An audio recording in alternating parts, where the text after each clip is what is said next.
Tires invented the first all-weather tire 25 years ago to serve as a true year-round driving solution.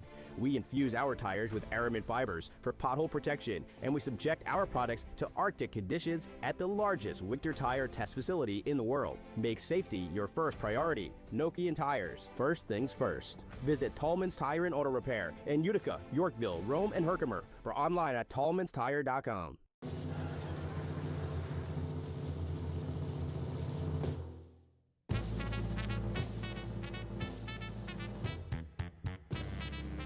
It's time to get things started. On the motivational, inspirational, celebrational, Keelerational. This is what we call the Keeler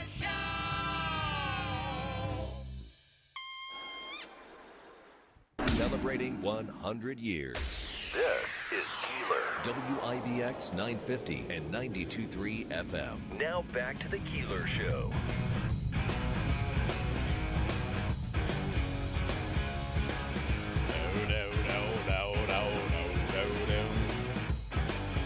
Well, good morning, and it is kind of chilly out there. A little bit on the chilly side. No question about frost now, right? I mean, there's frost on the windows, frost all over. It was 28 at my degrees at my 28 degrees in my house when I left this morning. When I got home yesterday, there was frost. Yesterday morning as well. Still, yeah. But the sun, the way the sun was not setting, but the sun was out. I guess I'll just say. And the shadows off my house in the garage, you could see it was like wet grass, frozen grass, wet grass, frozen grass. Yep. It was in streaks, in sections in my yard. Yeah. I mean, it's here we are, right? Here we are. Although, we've spent all this season saying, I can't believe how warm it's been, how late it's been so warm. Mm-hmm. But how many times in the last 10 years, 15 years do you remember taking the kids out or whatever, Halloween, and it's like 65 or 70? Yep. Yes. Now, to follow up on that, though, you're absolutely right. However, it hasn't been a sustained, warm, sunny every day. You're right. Not This was weird. You're right. It was definitely weird. It does happen. We get the nice days in October for sure, but it was like until last week. I mean, we hardly had any rain, and it was at least 65 every day. Like Mother Nature, we learned that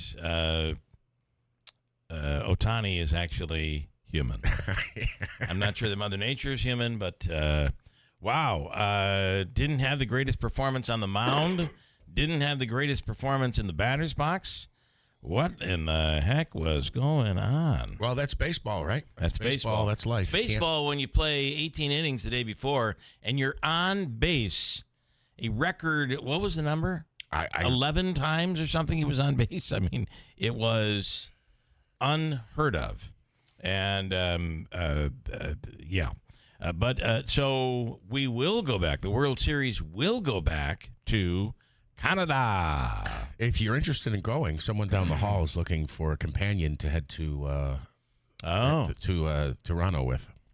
Well, we love Toronto, and Toronto's a fun town, and that place is a great place to see a baseball game. But I do enjoy the comfort of my home. Same here. Mm-hmm. Plus, if it's cold here, it's got to be colder up there. Where the vodka is flowing and the heat is turned on. Yes. Although there, it's pleasant because they can close it up, right? With the dome? Yeah. Or you can watch from the Hard Rock Cafe, watch the game. Well, I don't know that this person has actual tickets. I think they just want to go and celebrate in Toronto, yeah. Okay, we have a lot to get to today. Beth Irons is in here today. Good morning, Beth. Good morning. I spent a little time, first of all, we ate the other day. We had to pick somebody up at the train station. Mm-hmm. So timing was tight. So we ate at the trackside. Yeah. Which was really good. And the food's always been really good. That place, and sadly, it was empty on a Friday night. People have got to remember that place. And it's so beautiful. And the antiques just in that place. I wanted to just... Yeah, just the history of the place. Yeah, it the just bar alone history. is just that one side bar. And then there's the main bar. Yep, with the elevated space in the middle of it. It's beautiful. Are you talking at the train station? Yeah, trackside. Not the original trackside. The original trackside is a separate building off to the side. But the trackside, which has been several restaurants, but is now called the trackside, which is inside the train station. Somebody told me they're doing sandwiches during the the day. Yeah, when they were there for lunch. Yeah, there was a line out the door. They said it was a 40-minute wait for a sandwich. Well, beyond they do dinner as well. So it was anyway. That was really good. But I did not know. So I'm wondering. I know major changes have happened to the train station and that to the REA wing. Yep. And that area also, though, that when you board the train, you now go up and then over the tracks, and there's an elevator or stairs that'll take you down. And I was wondering, how did they get to the train prior to that? I'd forgotten how that was done. There's an underground tunnel. There's an underground tunnel. Yep. That's which has now been blocked off. You would go under the tracks and up, and that's how you would get to if the train was going westbound. You go down the stairs off, which the stairs are still there. They go off we saw the main it, lobby. Yeah. And you go down one level, and there was actually like a smaller ticket booth down there. Okay. Ticket windows down there. That's wild. And then you'd walk underground to the other side. Think about the number of people that walked over the history down there. Decades and decades. Yep. That and by the way, if anybody, I know Andrew used to love to go to New York City. He would get on Metro North, go down to Poughkeepsie and pick up Metro North. They've announced that they're extending up to Albany now. So out of Grand Central, you could pick up Metro North or Amtrak. Maybe that'll make it a little more competitive. The price is a little more competitive. They'll go up as far as Rensselaer. Some train talk. And that's Train Talk, brought to you by Metro North. Ryan Schmelz on House Oversight Committee reports on Biden's auto pen and mental decline. Meanwhile, there are followed reports about President Trump almost falling on his overseas trip and grabbed a railing to prevent himself from falling. The president is 79 years old as well. We like our leaders old and declining. So, although I think Trump is in far better shape than Biden was in the end of his career as president. We actually remember the bike days? Remember the bike days when Biden would hop on a bike? I do. I remember the stairs also. The story was always, hey, he fell off the bike. No big deal, right? But by the end, he wasn't getting on a bike. I feel like that bike was a good indicator of the decline. But, if you're thinking President Trump isn't, aging, this office I think the office multiplies the aging descent, right? You see it in their hair color. I just going to say, and their within wrinkles. 6 months, every president who wasn't gray going into office was starting to turn gray. There's a lot there. Within 6 months. A lot to do. Well, and just a lot to be aware of and a lot to take responsibility. There's a very heavy weight that's put on those shoulders. No doubt. They asked former President Biden for comment on the story you just read, and he said, well, it's just, the age of our leaders. And then what happened to Mitch McConnell just recently. That was terrible. There has to be, I know there's a 25th amendment for the president, but there has to be something because we saw it with, was it Feinstein? We saw it with McConnell. Not McConnell. Yeah. Was it McConnell? Well, no, it's not Mitch McConnell. What, age? No, that they essentially have become, and with all due respect, and I hope I live a long enough life that this happens to me someday, but essentially they're not there. To say that that's an active member of Congress or that person is actively or knowingly voting on anything or providing any constituent services. Well, I do think that other cultures tend to honor and revere their older elderly, people, and we're. And I'm not being disrespectful. We like making fun of them. I'm not saying that you are. I'm not trying to make fun, but to say that's a member of Congress, he's walking down the hall. He was holding the security officer's hand. And then it looked like when the officer knew he was being recorded, he kind of pulled the arm away. And then when he went and made that little turn around the walkway, he fell down. I mean, well, listen, I don't know that that's There is. Let me go to Ryan, who's actually covering the story on the mental decline investigation into former President Biden. Ryan Schmelz, good morning. Yeah, you guys are sitting there like, oh, I wonder who that person was. When you have a guy who's supposed to know this stuff for a living. Well, like, not only a guy who's supposed to know, but a guy who's right there on the scene. Yeah, sorry, that's you. Well, I think the one you're thinking of is Thad Cochran. He was the senator from Mississippi. He actually died while he was in office a couple years ago. So yeah, there's been a couple instances where you've had members die while in office. Obviously, Dianne Feinstein was probably the most recent notorious example where she ultimately. And I mean, look, we've had several House Democrats die this year while in office.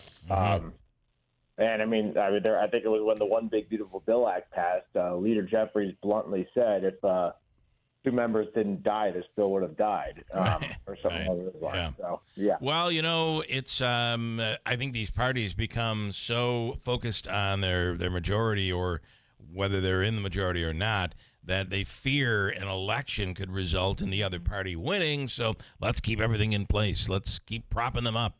Yeah.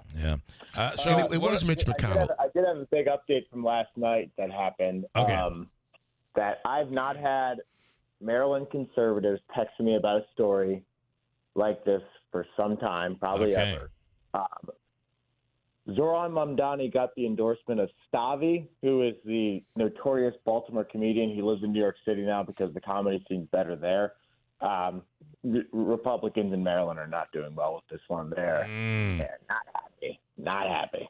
Well, it's amazing that because I got into it with people yesterday about this, and it is I don't know what it is, whether he's younger but when you dig back into it's Mamdani, right? Mamdani. Nobody can seem to pronounce his name. When you dig into things that he has said, he said some pretty rough things that have stuck with him, but it does not seem to affect those people. He still has a 10-point lead in the mayor's race in New York City. Yes, I mean, look, a lot of things I hear about the guy is that he's a political talent, that he's got kind of like that it factor. Look, Andrew Cuomo is the person running next to him, and he's somebody who has a significant amount of controversy attached to him, and that's not helping his case whatsoever. Right. And then look, Curtis Slee was also in the race too. One thing that we've kind of talked about too is that there's just too many dang candidates of at least some type of credibility running against him. Yeah. And Eric Adams did get out of the race, so that helps, but. Besides that, you have the number 2 option in Mamdani, kind of cannibalizing themselves because there's 2 credible ones where you have a Republican nominee and then a well-known independent nominee. Tomorrow we have I guess I didn't realize that New York City has all of these political clubs, Republican and Democrat. They have many, and they hold a great deal of power throughout the 5 boroughs. And we have the head of the Lexington Democratic Club coming on tomorrow, and I had a chance to speak to him over the summer months. And believe me, anybody a part of any of the Democratic establishment is just devastated right now because they are being taken over by people who've never voted before, and they continue to get young people and others who have not really participated. They continue to get them to register to vote. Obviously, that time is now past. But, I think and the Democratic Party, of course, nationally worries because this guy is about to become the face of the Democratic Party, whether they like it or not. Yeah, and look, Republicans are trying to push that. They want him to be the face of the Democratic Party because electorally they think this is a winning message, especially in swing districts. New York's got a couple of those swing districts, and some of those members have not endorsed him, whether it's Laura Gillen or it's Tom Suozzi. He has not been able to get a unified Democratic Party. Chuck Schumer hasn't even endorsed him, and it's a week away. Yeah. Well, and early voting is already underway. So interest, and they're saying, here's the other bad sign for establishment Democrats is that early voting is underway and record numbers for early voting. What does that mean? The other thing that's interesting is the average voter in the New York City's mayoral race is over the age of 50. One would think that would benefit either Cuomo or Sliwa, but Right. Every vote that Sliwa takes is taking another vote away, most likely taking it away from Cuomo. So this is very, very interesting. Very interesting. And then, Ryan, we saw last night that Ohtani is human. He is actually human. I did not think he was, but we now know he's human, and the series will go back to Toronto. Indeed, it will. Yeah, wild. Huge. All right, good stuff, Ryan. Thank you. Have a wonderful day, and we'll talk again soon. Hey, sounds good, my friend. Thank you. Thank you, Ryan Schmelz with Fox News Radio. You want to comment on any of that? No, I just that guy's on tomorrow, and it's going to be very interesting to see their take on this whole thing from down within the city. I agree. Just to get back to where we started that conversation on elderly members of Congress. All right. Okay. He said the most recent one that comes to mind is Dianne Feinstein, but it's clearly Mitch McConnell. He's still there. He'll be done at the end of next year. Do you think he's going to make it that long? Well, I think he's already dead. He could be. They're just wheeling him around. Remember those little things we'd sit on in school in the gym class? They had four wheels. They were Weekend little at dollies. Bernie's in Washington? Could be. I mean, it could be. I wonder, when you look at these cases and it's on both sides of the aisle, you look at them and you kind of wonder who's leading the way here. Well, are we voting? Is Mitch voting, or is his staff handling things? And we're doing what we know Mitch would want us to do. And that really was the question about Biden towards the end of his term. I hate to say it this way, but what did he leave a will? When I'm dead, I'd like you to vote for. That's right, vote this. His proxy will? This bill is coming up. All right, a quick break. I'm going to ask you as an update on the news. Coming up this morning, Beth is in, and we're talking about the market. Mm-hmm. And Alex Harrington is communications specialist with Cornell Cooperative Extension. Somebody you're directing over in here. Excited about that. And we'll talk about it. And let's see. Also today, one of the commissioners of the Poland Joint Fire District. But on the other side, Davey, so we've been hearing one side of this. We're about to hear the other side. I'm very eager to hear that. Mike McGillimy, mayor of Utica, is on about all their DRI meetings. Ryan Nobles from NBC, and your phone calls, and et cetera, along with Hobica's free money question of the day, which today, Davey, is going to be worth how much money today? 200. It was 200 yesterday, wasn't it? He's waving me off. He has waved me off. It'll be 200 today. Okay. $200. Clearly, Hobica's gotten to him. $200 today. We'll do that coming up at 7:35. Come up with a great question for you and give you a chance to win the dough.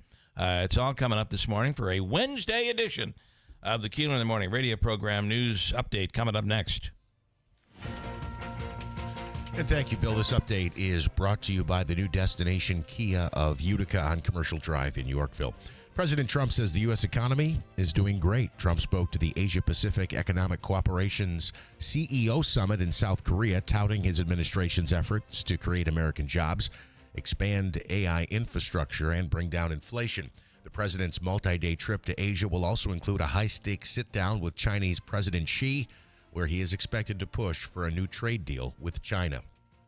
25 states are taking the Trump administration to court over the impending suspension of food assistance benefits during the government shutdown.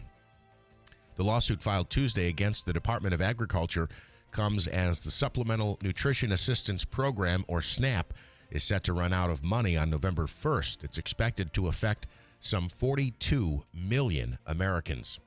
Hurricane Melissa is on track to hit Cuba. The latest data from the National Hurricane Center shows the monster storm has weakened to a Category 3 with maximum sustained winds of 125 miles an hour. Texas is suing drug makers of acetaminophen. Republican AG Ken Paxton says he's suing manufacturers for deceptively marketing Tylenol to pregnant mothers. which is an accusation that has been made by President Trump. Tylenol is one of the only over-the-counter pain medications that is considered safe for pregnant women, but Paxton claims Kenvue, as well as Johnson & Johnson, have ignored evidence that acetaminophen could cause autism or ADHD. This is going to be very interesting because everyone is telling us, the majority of, other than RFK Jr. and maybe a physician or two and the president, everyone is saying Tylenol is safe for pregnant women. Follow what your doctor might say. This is interesting now because it's actually going to end up into the courts where evidence will be submitted and maybe get the politics out of it and take a look at it analytically from a judicial perspective. It'll be interesting to see what the outcome of this case is. It will be. There are several significant studies, though, that don't definitively tie acetaminophen to anything, but for lack of a better term, cause for concern, and notable institutions. As Dr. Hall has talked about, is that there is one big study that wasn't all that big, and as he said, it was a study that said, yes, it's possible, but was not definitive. And so what are they going to be able to bring in terms of evidence in this case to see what is the real case? So I like this. Let's put it right out there. Let's see what the real deal is. Bill, the Vatican says Pope Leo's first foreign trip will be to Turkey and Lebanon. The pontiff will visit from the 27th of November through December 2nd, and the World Series is tied to 2 games apiece. The Blue Jays struck back last night against Shohei Ohtani with a 6-2 victory. They will play Game 5 tonight in Los Angeles. Did you see the story that is just, to me, mind-blowing? Totally coincidence, but mind-blowing, about the World Series and the national anthem. No. So the 2 longest games in World Series history. The longest ever was in 2018, Game 3 of the World Series. It was, I believe, the Red Sox and the Dodgers. It lasted 18 innings and was actually about a half an hour longer than the game the other night. Okay. The other night, 2025, Game 3 of the World Series, another 18-inning marathon. And the question is, what is the anthem story? In both of those games, in 2018 and 2025, Brad Paisley sang the national anthem. Really? Yeah. Isn't that wild? That is pretty wild. I mean, it's a major coincidence. But I thought you were going to say, for instance, like the Super Bowl, they have an over-under on the time, how long it takes to sing the national anthem. So I thouut you were going to say there was a correlation. No, that it took them, what is it, the cap? 2 minutes, 3 minutes? Normally it's about a 90-second song. So I thought you were going to say that the 2 longest World Series baseball games also happened to have the longest rendition of the national anthem. Actually, instead, had the same singer singing the national anthem. Well, I hope he's not scheduled for any more. That's right. Unless it's a weekend game. Isn't that a crazy coincidence? Hope he's not scheduled for the Super Bowl. Yeah, a really long overtime Super Bowl. Let's do weather right now at 6:43. An approaching storm's going to bring some decent rainfall in here Thursday. I would plan on rain, and it looks like even in the mountains it's going to be a liquid event even tomorrow night. Maybe some of the peaks pick up some wet snowflakes. We're looking good, though, today. Mostly clear, mostly sunny, some clouds today, 55. Tonight, thickening clouds, mid-30s. Rain developing tomorrow, gusty east breeze, 55. Rain tomorrow night, showers on Halloween, 52. From the Weather Channel, I'm meteorologist Ray Stage at WIBX, 950 AM and 92.3 FM. Right now, clear skies and 30 degrees at 6:44. It is also interesting, too, I think. Am I correct in saying it was the Dodgers in both of those games, too? So Brad Paisley and the L.A. Dodgers were the common denominator. Were they both in L.A. or was that other one in Boston? Do we know? Beat the Boston Red Sox 3-2. I don't know. It doesn't say that here. Either way, the 2 longest games in history involved those 2 people. I mean, that one person and then all the others on the team. Pretty wild. All a coincidence. Here it is, October 29th, just a couple of days before the big Halloween. Get your candy ready, all that stuff. We always buy our candy, close out post-Halloween from the year before. So don't come to our house because the chocolate's going to be old. Yeah. But the deal is so much better. They totally jack up the cost of candy at Halloween, like a week or two before. There's no question. Totally jack up the price. It's such a price gouge. Quick break, and we'll come right back, 6:45 at WIBX. Hi, this is Scott Hayes. And this is Jill Hayes from New York Sash. Honey, there's a lot of folks out there right now that could use a makeover. What? Honey, you can't say that. You shouldn't say that. No, not a personal makeover, honey. Their bathroom. They could use a bathroom makeover from New York Sash. It's our annual bathroom makeover sale. For one final week, you can get 20% off a New York Sash acrylic bathroom system. It's the best price we offer all year. Oh, okay. Well, that makes sense. It's the makeover everyone can enjoy. A New York Sash bathroom. Our installers will give you a whole new look in just a couple of days, with no mess, no maintenance, and no worries with our lifetime warranty. Your bathroom will never look better. You can visit our showroom on Oriskany Boulevard in Whitesboro. Call us or lock in your discount right now online at NewYorkSash.com. Get 20% off your new bathroom for one final week. And let our family take care of your family for less. It's Cybersecurity Awareness Month. LifeLock is here with tips to help protect your identity. Use strong passwords, set up multi-factor authentication, report scams, and update your software. And for comprehensive identity protection, LifeLock is your best choice. LifeLock alerts you to suspicious uses of your personal information and fixes identity theft, guaranteed, or your money back. Start your protection today with a 30-day free trial at LifeLock.com. Use promo code NEWS. Terms apply. This message is paid for by friends of Michael Gentile. Hi, I'm Michael Gentile, your Oneida County legislator for Utica's 23rd District. I've always believed in hard work, honesty, and giving back to the community that raised me. I focused on improving public safety, supporting families, and investing in projects that strengthen our neighborhoods and improve quality of life across the 23rd District and all of Oneida County. This election, I respectfully ask for your vote so we can keep our community moving forward. I'm Michael Gentile, and I'm proud to serve you.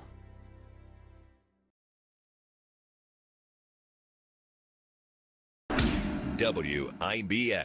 This is Keeler. WIBX 950 and 92.3 FM. Now back to the Keeler Show. All right, a couple of stories that I guess we were going to do the news, and now Davey's saying it's too late.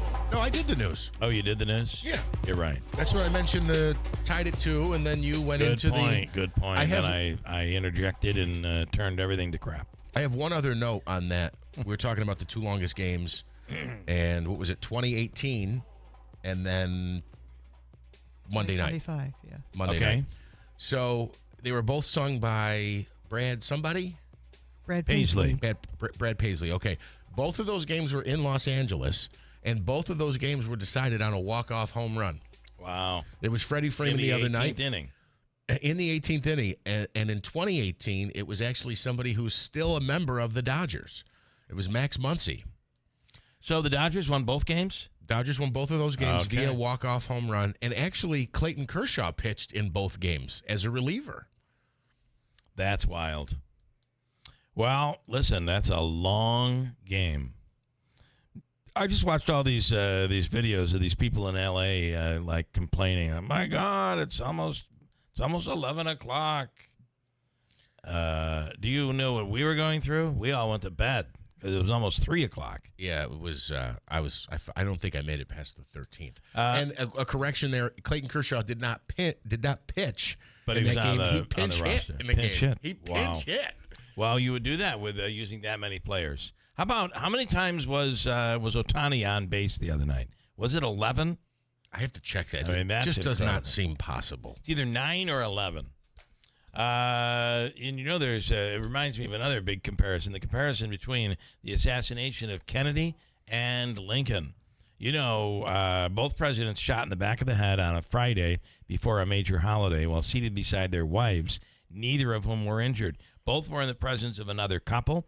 Each case, the man that was also wounded by the assassin in that. After both assassinations, there were loud and insistent claims that the fatal shot must have come from a different direction. Each president in his 30s married a socially prominent 24-year-old girl Both first ladies spoke French fluently. While in the White House, each president had a family of 3 children, and both lost a child through death. Both Lincoln and Kennedy were second children. Both had been boat captains. This is wild. I feel like that was more common back then. Both were related to a U.S. senator, attorney general, ambassador to Great Britain, and the mayor of Boston. Each had been selected to Congress in the year 47 and were vice presidential runner-up the previous year, 1956. Each was elected president in a year that ended in 1860, 1960. Before each was elected, a sister died. President Kennedy had a secretary named Mrs. Lincoln, and President Lincoln had a secretary named Mrs. Kennedy. Mrs. Johnson. No, Mrs. Kennedy. You're right. You're right. It was. That's wild, right? I always heard the link there was that Lincoln had a secretary named Kennedy, and Kennedy drove a Lincoln, or his secretary drove a Lincoln. Well, no, it was that he had a secretary named Mrs. Lincoln. No kidding. Isn't that wild? The names Lincoln and Kennedy each contain 7 letters. Both were succeeded by vice presidents named Johnson.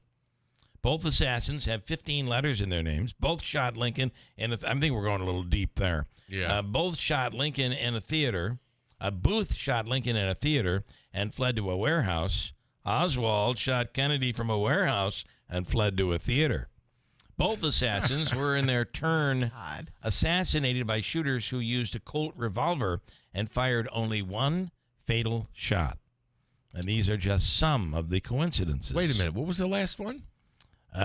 Both assassins were shot with a Colt revolver, and only one shot was fired. Oh, that's how the assassins were killed. Yeah. Okay.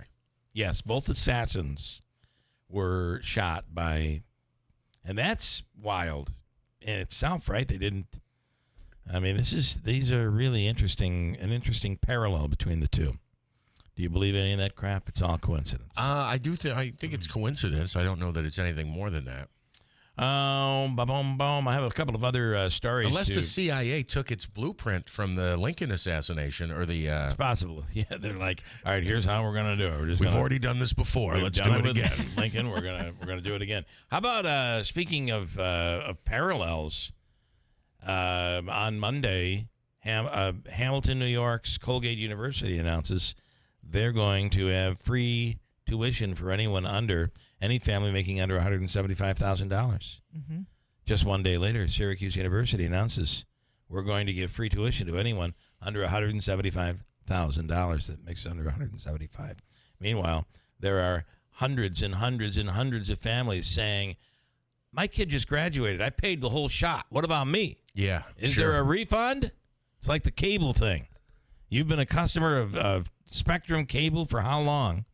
And they come in and give somebody some deal. It's $11 a month. To all the new customers. To a new customer. All the new customers. Hate that. You get angry with somebody. What do? You get the nearby excavator and you try to ram down the house. That, police say, happened in a place just south of Geneseo, where a domestic violence, there was a family argument between the husband and wife. And the guy's like, screw it. He went out and got the family excavator and tried to barrel in and plow down the house. That's insane. Yeah. That's a real fight, right? That's a fight.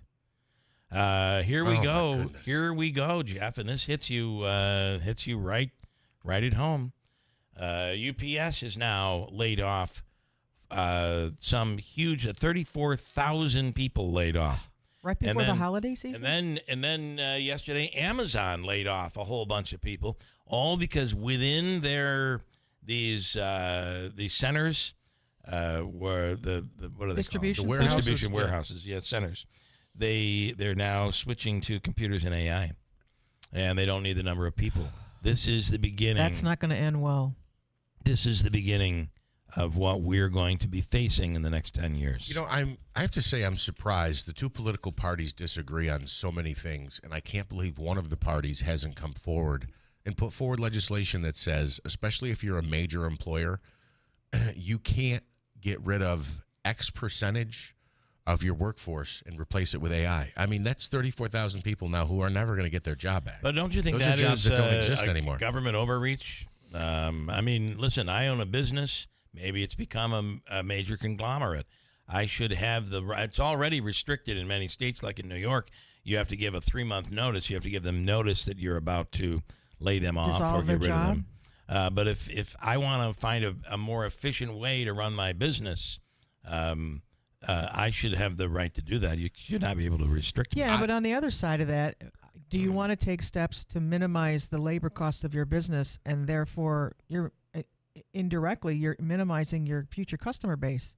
You're laying people off. They're not going to have the funding to purchase your product. That is possible. I mean, but that would be a business decision that I'd have to make. There's another part there. There are many Republicans saying, you're right, Bill. That's absolutely very nice, Bill. You're absolutely right. And there's many Democrats who are going to agree with this point. If you want to be an employer like Amazon or UPS and get all the tax benefits that they get, and use the argument, well, we pay a lower tax rate because we hire and employ so many people. Yeah, okay. It can't go both ways. Here's the bigger story. This is just the beginning. We are going to have countless people out of work because artificial intelligence is going to replace their job. Now, on the other hand, they showed on the news story I saw last night about this. It's very, very interesting.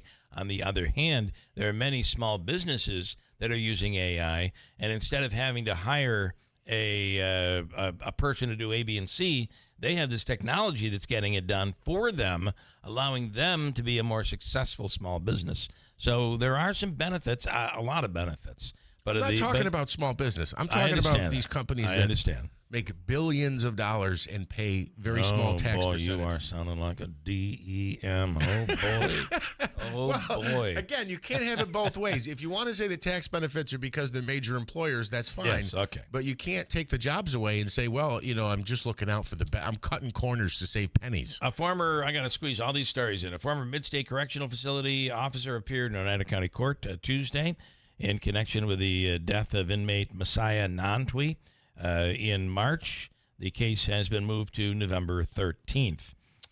Coca-Cola has announced that Dr. Pepper and Coca-Cola have severed their marketing agreement. They've broken up. They have broken up, which means Dr. Pepper, which is owned by one of the coffee makers with the pods. I'll check. I don't think it's. I think it's Keurig. I think Keurig Dr. Pepper is the company. They will be distributing Dr. Pepper on their own going forward. Is it Keurig? I think it is. A publicly traded company formed in 2018 from the merger of Keurig Green Mountain and the Dr. Pepper Snapple Group. Oh, the original Bat. I think it's Keurig too, right? Yes, Keurig Green Mountain. The original Batman and Robin TV, remember on TV outfit? Oh, yeah. Just sold for $1 million. Wow. Pretty wild. Davey, I'm just moving forward. One more on Dr. Pepper. Did you know that they lost their bottling? This was a couple of years ago that they lost their bottling rights or agreement. So, for instance, even in like the Utica, Central New York area, there's some Dr. Pepper product that's bottled at the Coke facility, and then there's some Dr. Pepper that's bottled at the Pepsi facility. And there are two different bottles. You can tell who bottled it based on the bottle. Yeah, they have two different style bottles. You know what I say to that? I'm a pepper, you're a pepper. Wouldn't you like to be a pepper too? Or something like that. I'm a pepper, you're a pepper. How does that go? I don't know. I'm never heard pepper, that you're one. a pepper. Flashback. She's a pepper, he's a pepper. Wouldn't you like to be a pepper too? Yep. Be a pepper. Drink Dr. Pepper. House of Dynamite. I went down that rabbit hole on Netflix last night, and oh my God.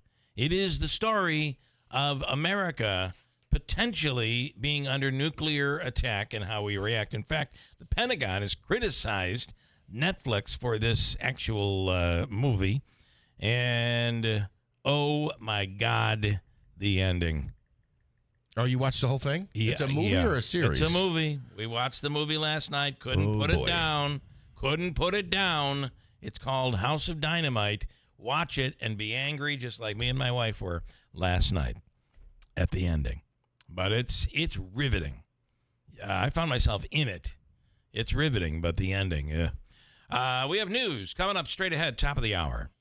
From the Stanley Theater Studio, WIBX Utica, Rome. W2 WIBX 950 and 92.3 FM, celebrating 100 years.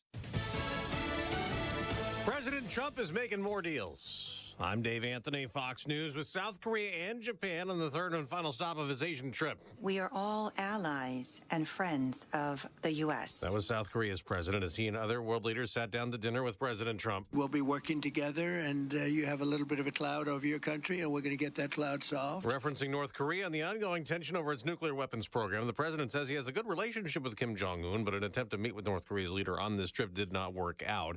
Tomorrow, the president will sit down with China's leader in South Korea, talking trade and more. One of the main issues that President Trump was to talk to Xi Jinping about is curbing the chemicals that China is exporting to Mexico, which find their way to the United States in the form of fentanyl, killing tens of thousands of Americans.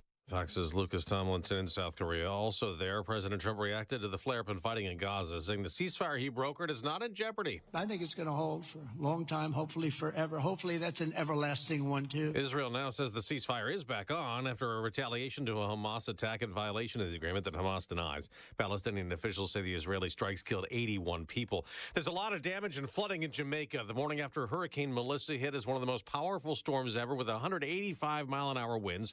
Melissa's now hitting another island. You mentioned the second landfall. We're bracing for a third landfall later today for the Bahamas. But right now, Cuba dealing with winds of 115 miles per hour. This is still a potent Category 3 hurricane. Everything with that, the surge, the wind, and also the heavy rain. Fox Weather's Britta Merwin. It's day 29 of the government shutdown after Democrats again blocked funding, demanding health care and other provisions. They blame Republicans for not negotiating, but GOP Senator John Kennedy tells Fox it's their fault. They don't want to pay food stamps. They don't want to pay the military. They want to use this as leverage to gain more money to spend. America's listening to Fox News.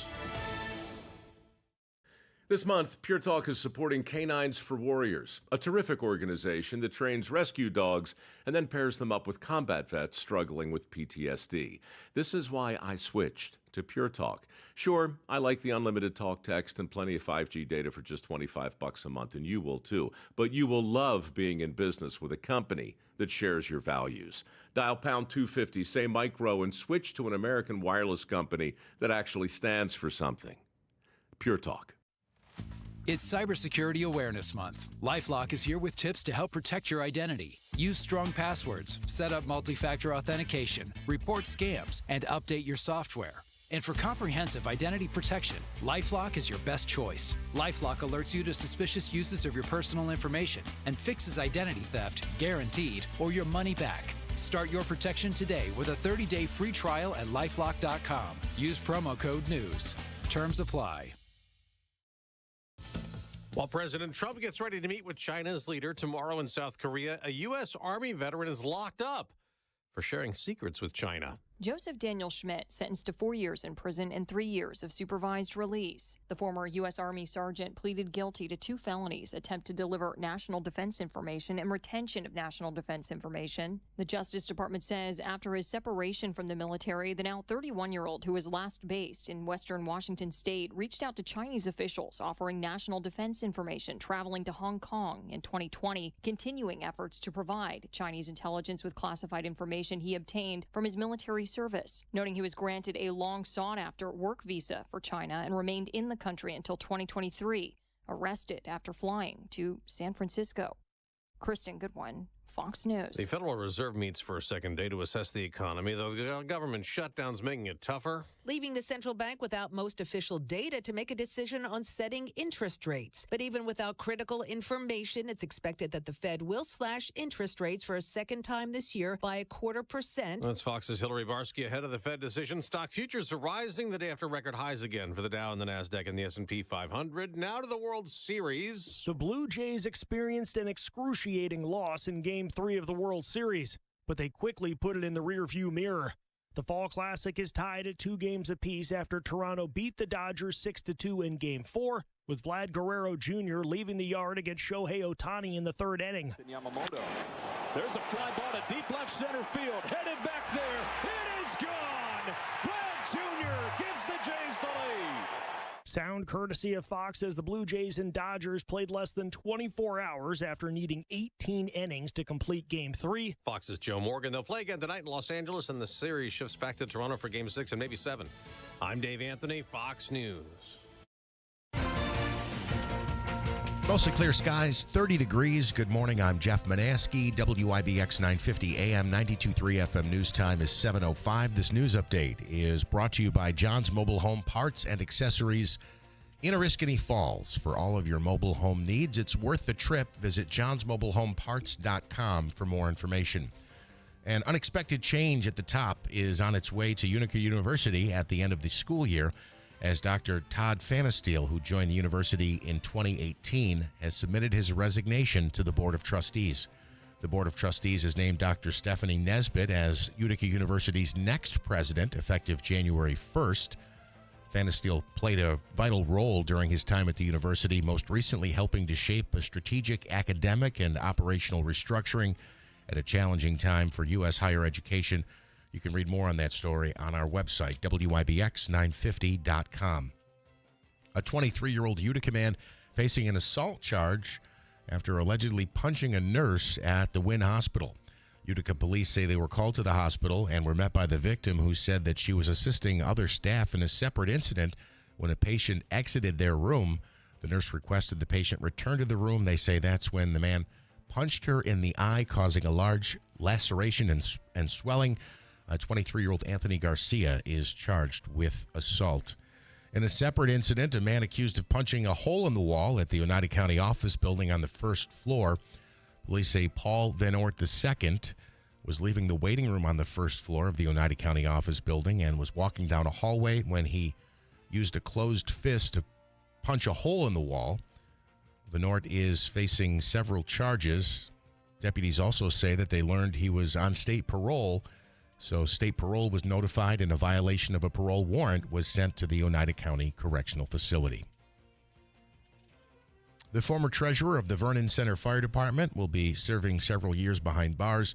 A judge sentencing 51-year-old Janelle Rose to spend up to 4 years in prison for stealing more than $300,000 from the department.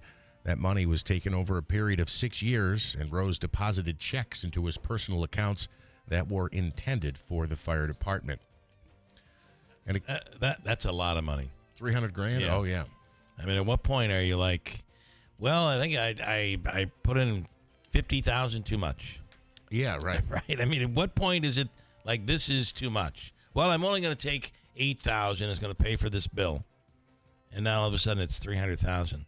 I mean, the $8,000 is criminal as well. Correct. Right. But at what point are you taking it and it's impossible not to notice the money? At what point are you not looking in the mirror and saying, this is wrong, right? This is... What am I doing? What am I doing? And Well, by the way, it's an organization that helps save people's lives. Yeah. The money is important to the safety of the residents that are covered by that fire company.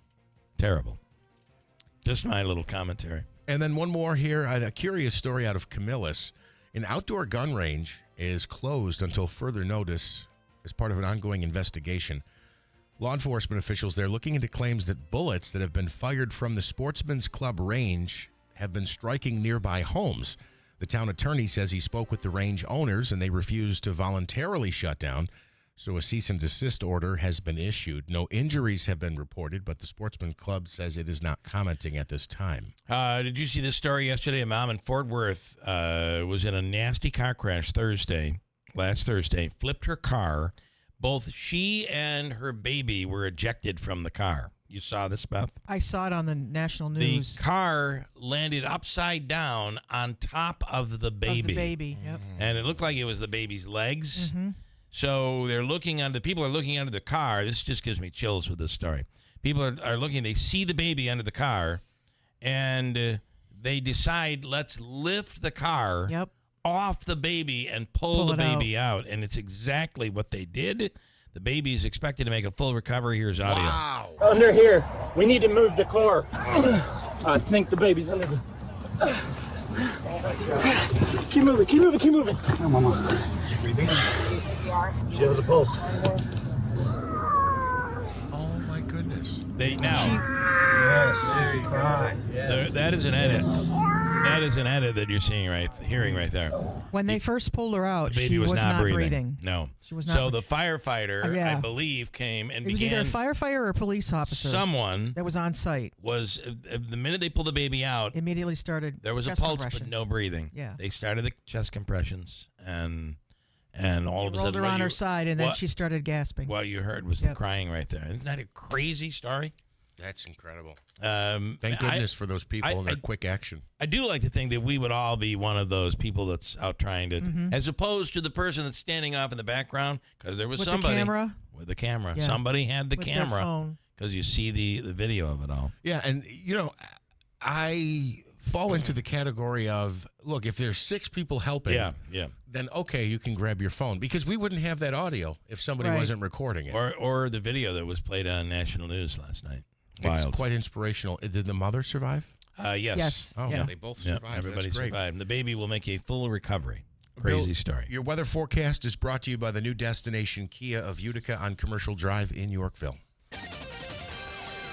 That approaching storm's going to bring some decent rainfall in here Thursday. I would plan on rain, and it looks like even in the mountains, it's going to be a liquid event even tomorrow night. Maybe some of the peaks pick up some wet snowflakes. We're looking good, though, today. Mostly clear and mostly sunny. Some clouds today, 55. Tonight, thickening clouds, mid-30s. Rain developing tomorrow, gusty east breeze, 55. Rain tomorrow night, showers on Halloween, 52. From the Weather Channel, I'm meteorologist Ray Stage at WIBX, 950 AM and 92.3 FM. Clear skies and 30 degrees at 7:11. All right, from the IBEW 43 local sports desk, Giants wide receiver Malik Neighbors underwent surgery yesterday to repair that torn ACL. He will begin rehab today after being discharged from the hospital. New York has dropped back-to-back games. They host the San Francisco 49ers coming up on Sunday. The Jets moving on from a member of their receiving corps, the green and white releasing wide receiver Brandon Smith. Jets looking to build off their first win of the season when they return from a bye. They're now 1-7. They have a bye week, and then they take on the Cleveland Browns. The World Series now tied at 2 games apiece. The Toronto Blue Jays struck back last night. Vladimir Guerrero Jr. had a 2-run homer off Shohei Ohtani. The final score 6-2. Game 5 coming up tonight from Los Angeles. Don't you feel like this is anybody's game now? Anybody's series? Yeah, I've kind of felt that way Yeah. for all along. I thought the Dodgers were too heavily favored. Yeah. And too much now it's a on best of Ohtani. 3. I mean, Ohtani was human last night. Yeah. And just too much on him. Also, the Dodgers are relying on that. It's almost like the Mets, relying on those power hitters to hit grand slams or what have you to come back. They always seem to fall behind. Looks like the Mets to me. Sooner or later, that steam runs out. You mentioned this. How many times was Ohtani on base in Game 3? It was actually 9 times. 9 times. That is just so absurd That's a to record, think by about the way. that. Yeah. 2 home runs, 2 doubles, and 5 walks. 4 The intentional beauty walks. is he has the they don't want to pitch to him, so he has that ability to draw the walk. 9 Yeah, times. it's incredible. Can you imagine being at pregame, Game 3, and you go, I bet you tonight Ohtani gets on base 9 times. Yeah. It never happened. That would never happen. Davey had the over on Ohtani on base. It was 8, and Davey took the over. Who would have thunk it? He's leaving at 8:45 this morning to go pick up his money. Paid $2.5 million. Syracuse University men's basketball, their final tune-up tonight. The Orange will host Pace University at the JMA Wireless Dome, 7 o'clock start, ACC Network. I feel like the next time you see Brad Paisley singing the national anthem at a World Series game, put all the money on extra innings. And that's when it won't happen. All right, coming up, we'll speak with Alex Harrington, communication specialist with Cornell Cooperative Extension. There's a Taste of Central New York event coming up this weekend at North Star. I was at one of the places that sells apples yesterday. One of the many places that One of the sells it? many. Yep. And I was looking for cider, and they didn't have any cider. It was just apples. So I might have sold out. And I was just going to say a lot of places that make cider can't press it fast enough. Yeah.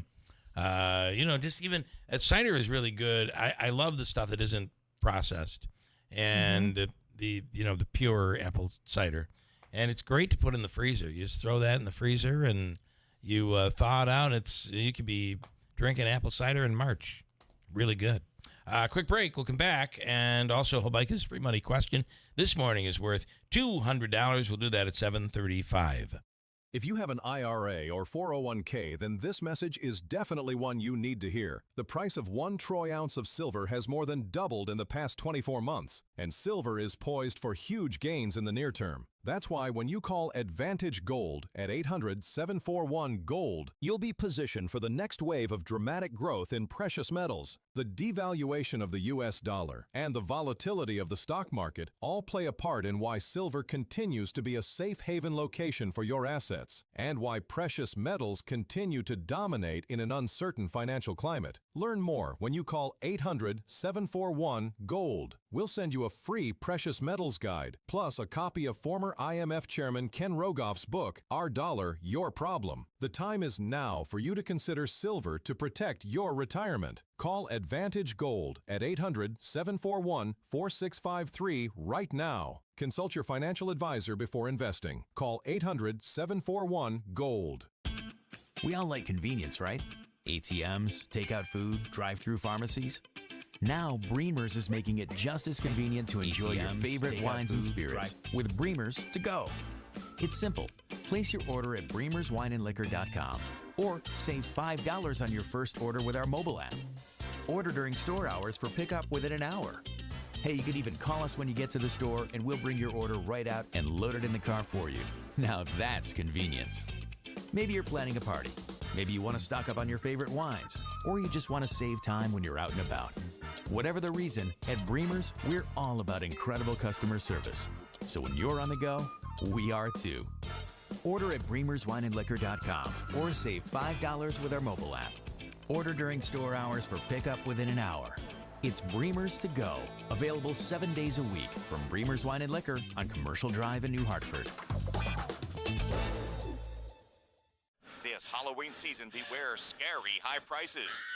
Head to Steve Ponte Chevrolet in Herkimer for spectacular savings. Looking for a reliable ride that won't drain your wallet? Their Car Bravo certified pre-owned vehicles are perfect for autumn adventures, from pumpkin patch visits to those ghostly late-night drives. Every Car Bravo vehicle comes with a certified warranty and low financing options. Right now, qualified buyers can lock into frightfully low rates starting at just 3.9% for 36 months on Chevy models like Blazer, Bolt, Equinox, Malibu, Trailblazer, and Trax. Plus, Steve Ponte Chevy is proud to offer a $250 incentive for all active, reserved, and retired military members. It's their way of saying thank you for your service. Hurry, these hauntingly good deals vanish after October 31st, so creep or crawl into Steve Ponte Chevy in Herkimer or online at stevepontechevy.com. Steve Ponte Chevrolet. Together, let's drive. All taxes and fees additional. Customer must qualify for top-tier credit through GM Financial. See salesperson for complete details.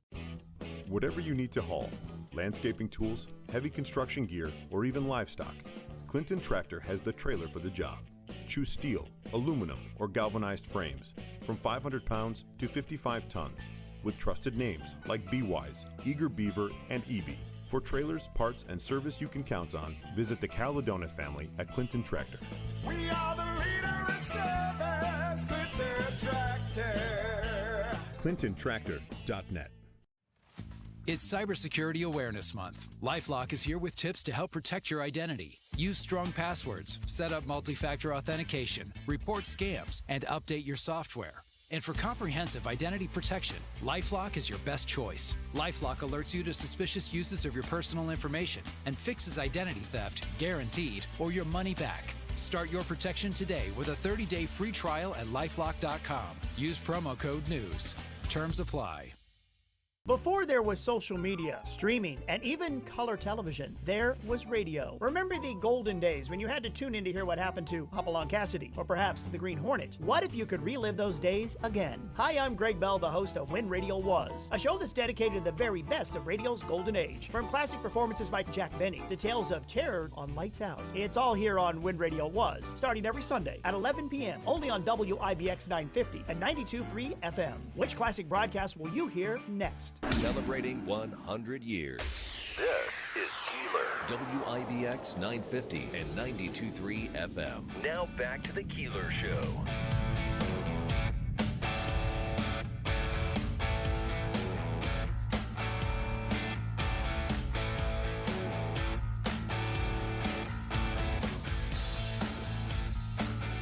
Coming up next week, Tuesday, believe it or not, is Election Day. And we'll be live over at Marlog, right, Davey? From 6 a.m. until 9 a.m. And it's with Senator Joe Griffo with Joe Time. And if you'd like to come on out, Davey will be back in studio, but the rest of us will be over there broadcasting live on Election Day. It's something we do every year. And we hope you stop by, have a little breakfast, and what have you. Whatever you want to do. All right, let Beth do the introduction here. Beth, here, this is yours. Alex is on the line. Great.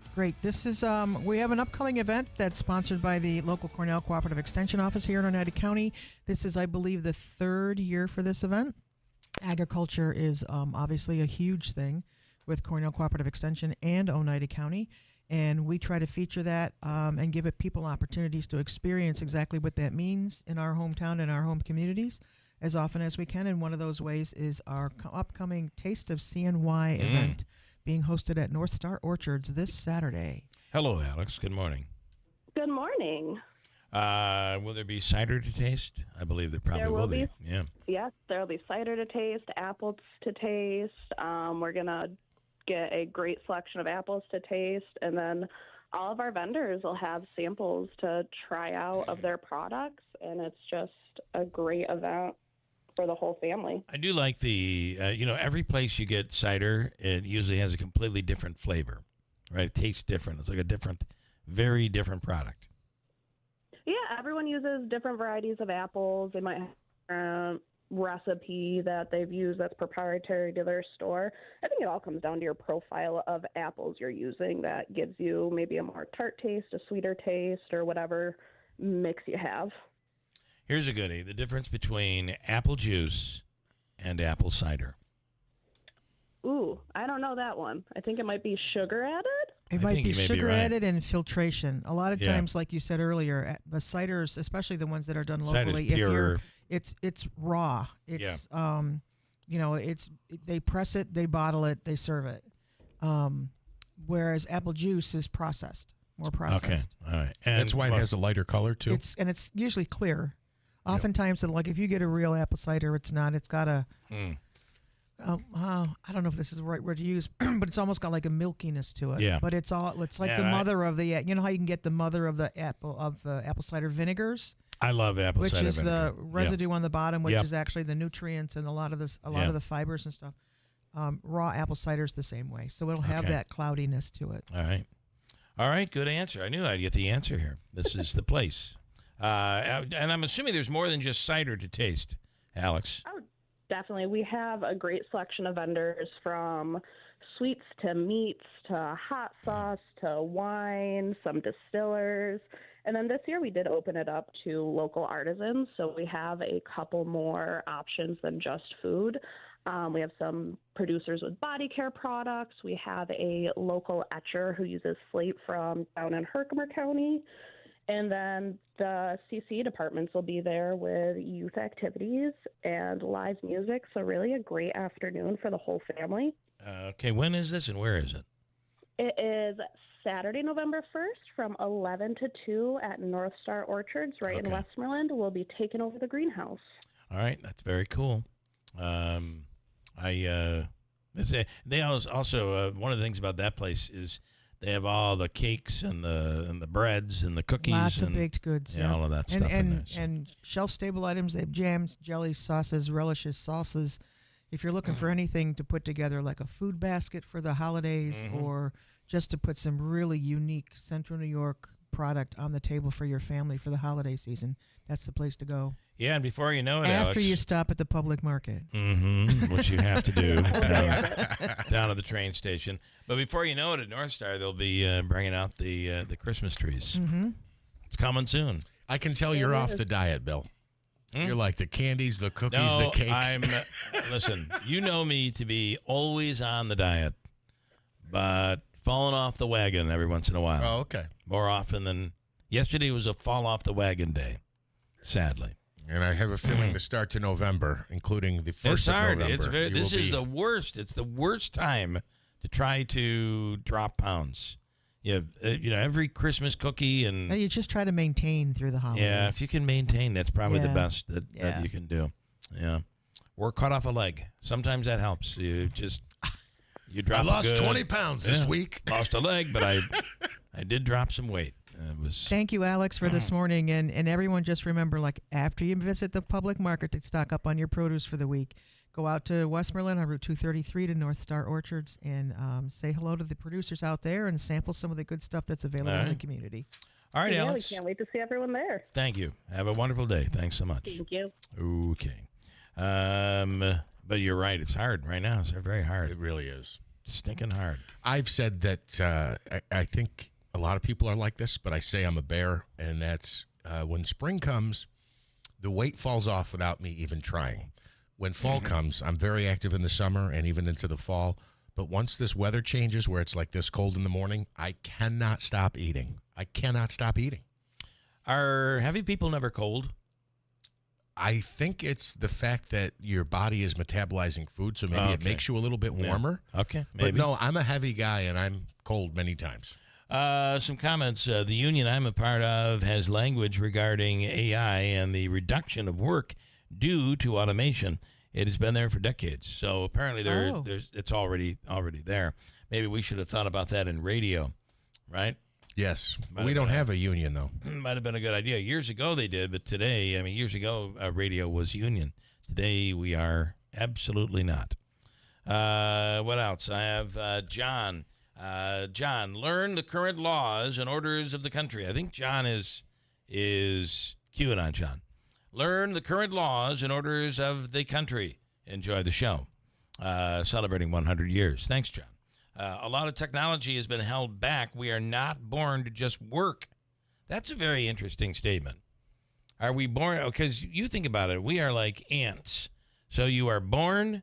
We have a mission. You, except for the lazy people, you go to work, right? You must work. And you make enough money where if you're lucky enough, you might be able to go on vacation a couple times a year. Or you hang out in your backyard and you barbecue. In your time off. You get Labor Day off, you get your holidays, and you have the weekends. That's what we do. That's what we're made to do. Is that what we're made to do? No. No. I don't think so. Should we be off every day? No. Should we work every day? What are we made to do? I think if you in work this country, for yourself. in this society, we are made to do that. If you work for yourself or you're in farming, work never ends. Yeah. Correct. Yep. Yeah. But also, I think you enjoy the fruits of your labor. I mean, you get out of it what you put into it. Whereas opposed to if you're working for somebody else, you're probably overworked they get out and of underpaid. it what you put into it. Correct. Yeah. Exactly. There are some really great examples where you can do really, really well, obviously working for somebody else. But sure. It is nice to know that you're working for yourself. However, we had a friend, whenever we would all go out, we'd head off, go somewhere for the weekend. And we had a friend who could never, ever go with us because he was a farmer. Could not leave the farm. Almost could never get away. Especially if you have livestock, because they don't care if it's Christmas morning. They don't care if you partied too hard last night. They don't care. They need to be clean, fed, and watered every day, like kids. Yeah. Today, here's the big question. Are aliens about to reveal themselves? There's been a lot of talk recently about people in the military and people in Congress saying, oh, yeah, there are. It's not a matter of if there are aliens. It's when. And maybe I think I saw somebody from Congress recently said they're already living amongst us and we don't even know it. And the president is working hard to get them out of the country. Those aliens. Oh, my God, we are. See, our toes are right over the edge of the cliff right now. That's right. Don't We're look close. down. Do not look down. That as a former member of Congress, I believe, is out there saying things quite extravagant, like the floors of our oceans are alien bases. Well, it's the one thing that it's that one area where when you go deep into deep sea and the floors of the deep sea waters, it's uncharted territory. I mean, it could possibly be. Yeah. We don't know what's down there, but I don't know that they are home to alien bases. A bunch of websites and people and stories have claimed for quite some time that aliens would make first contact today. They're basing it on the fact that an interstellar comet zipping past us will hit its closest point to the sun today, and therefore aliens will make contact with us, the human race. Here is Harvard scientist A.V. Loeb talking about it. Is 3I Atlas alien technology. You can't do the calculation of the mass in rocks in interstellar space because this object is targeting the inner solar system. And, it will pass closest to the sun on October 29th. I got a text message the other day from someone who said that he is trading options on the volatility of the market with an expiration date of October 29th in order to make money. And I immediately thought that I don't know if there will be meaning to money if this object turns out to be technological after October 29th. If you want to take a vacation, take it before that date. Now, it could be a mothership that releases mini probes, that they come to Earth. This guy teaches at Harvard. And I wonder, you heard his voice, right? You heard him there? I wonder, just listen to him for a moment. Harvard scientist Avi Loeb talking about, yes, contact may very well be made today with aliens. Is 3I Atlas alien technology? You can't imagine, though, if he was like Southern or something. Would we give the same attention to this guy? Well, I believe what's going to happen is there's going to be the interstellar ship may very well pass through. Would we pay attention to that? But he's Indian and he's from Harvard. And we're like, oh, this guy might know what he's talking about. He's even saying, I think it's all speculation. The thing is, we don't have the ability to not answer a question. That is true. I don't know.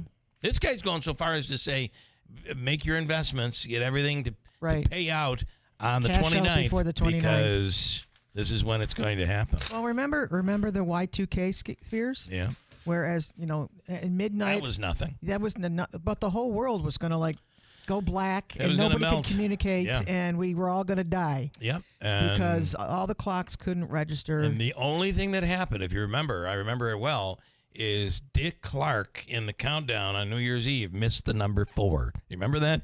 As he was counting down, somehow he went from 5 to 3. I'm pretty sure. Oh, that's funny. Kind of hard to understand. I wonder if that was alien code for, we won't destroy you at midnight. It may very well have been. Manaski has an update on the news, and we'll do Hobike's free money question of the day. Coming up, we'll also get the latest update on the Poland Joint Fire District. What is going on there? Andrew Topham, do I pronounce that right? Is the commissioner, one of the commissioners of the Poland Joint Fire District, but someone different this time with maybe a different take on all of this. I just feel like this story does not make any sense to me, and I would love to be able to hope that we will figure it all out and a bell will go off in our heads after we speak with him today. We'll see. Hobike's free money question is coming up at WIBX. Hi folks, this is Rob Hilton. Your family is your greatest treasure. Is your estate plan ready to protect them when it matters most? At Hilton Estate and Elder Law, we understand the importance of getting it right. That's why we offer a free review of your current plan. Together we'll assess it and provide honest feedback to ensure it truly works. No cost, no obligation, just confidence and peace of mind. Let's prepare for the future together. Schedule a free review today. Hilton, you know the name, they know the law.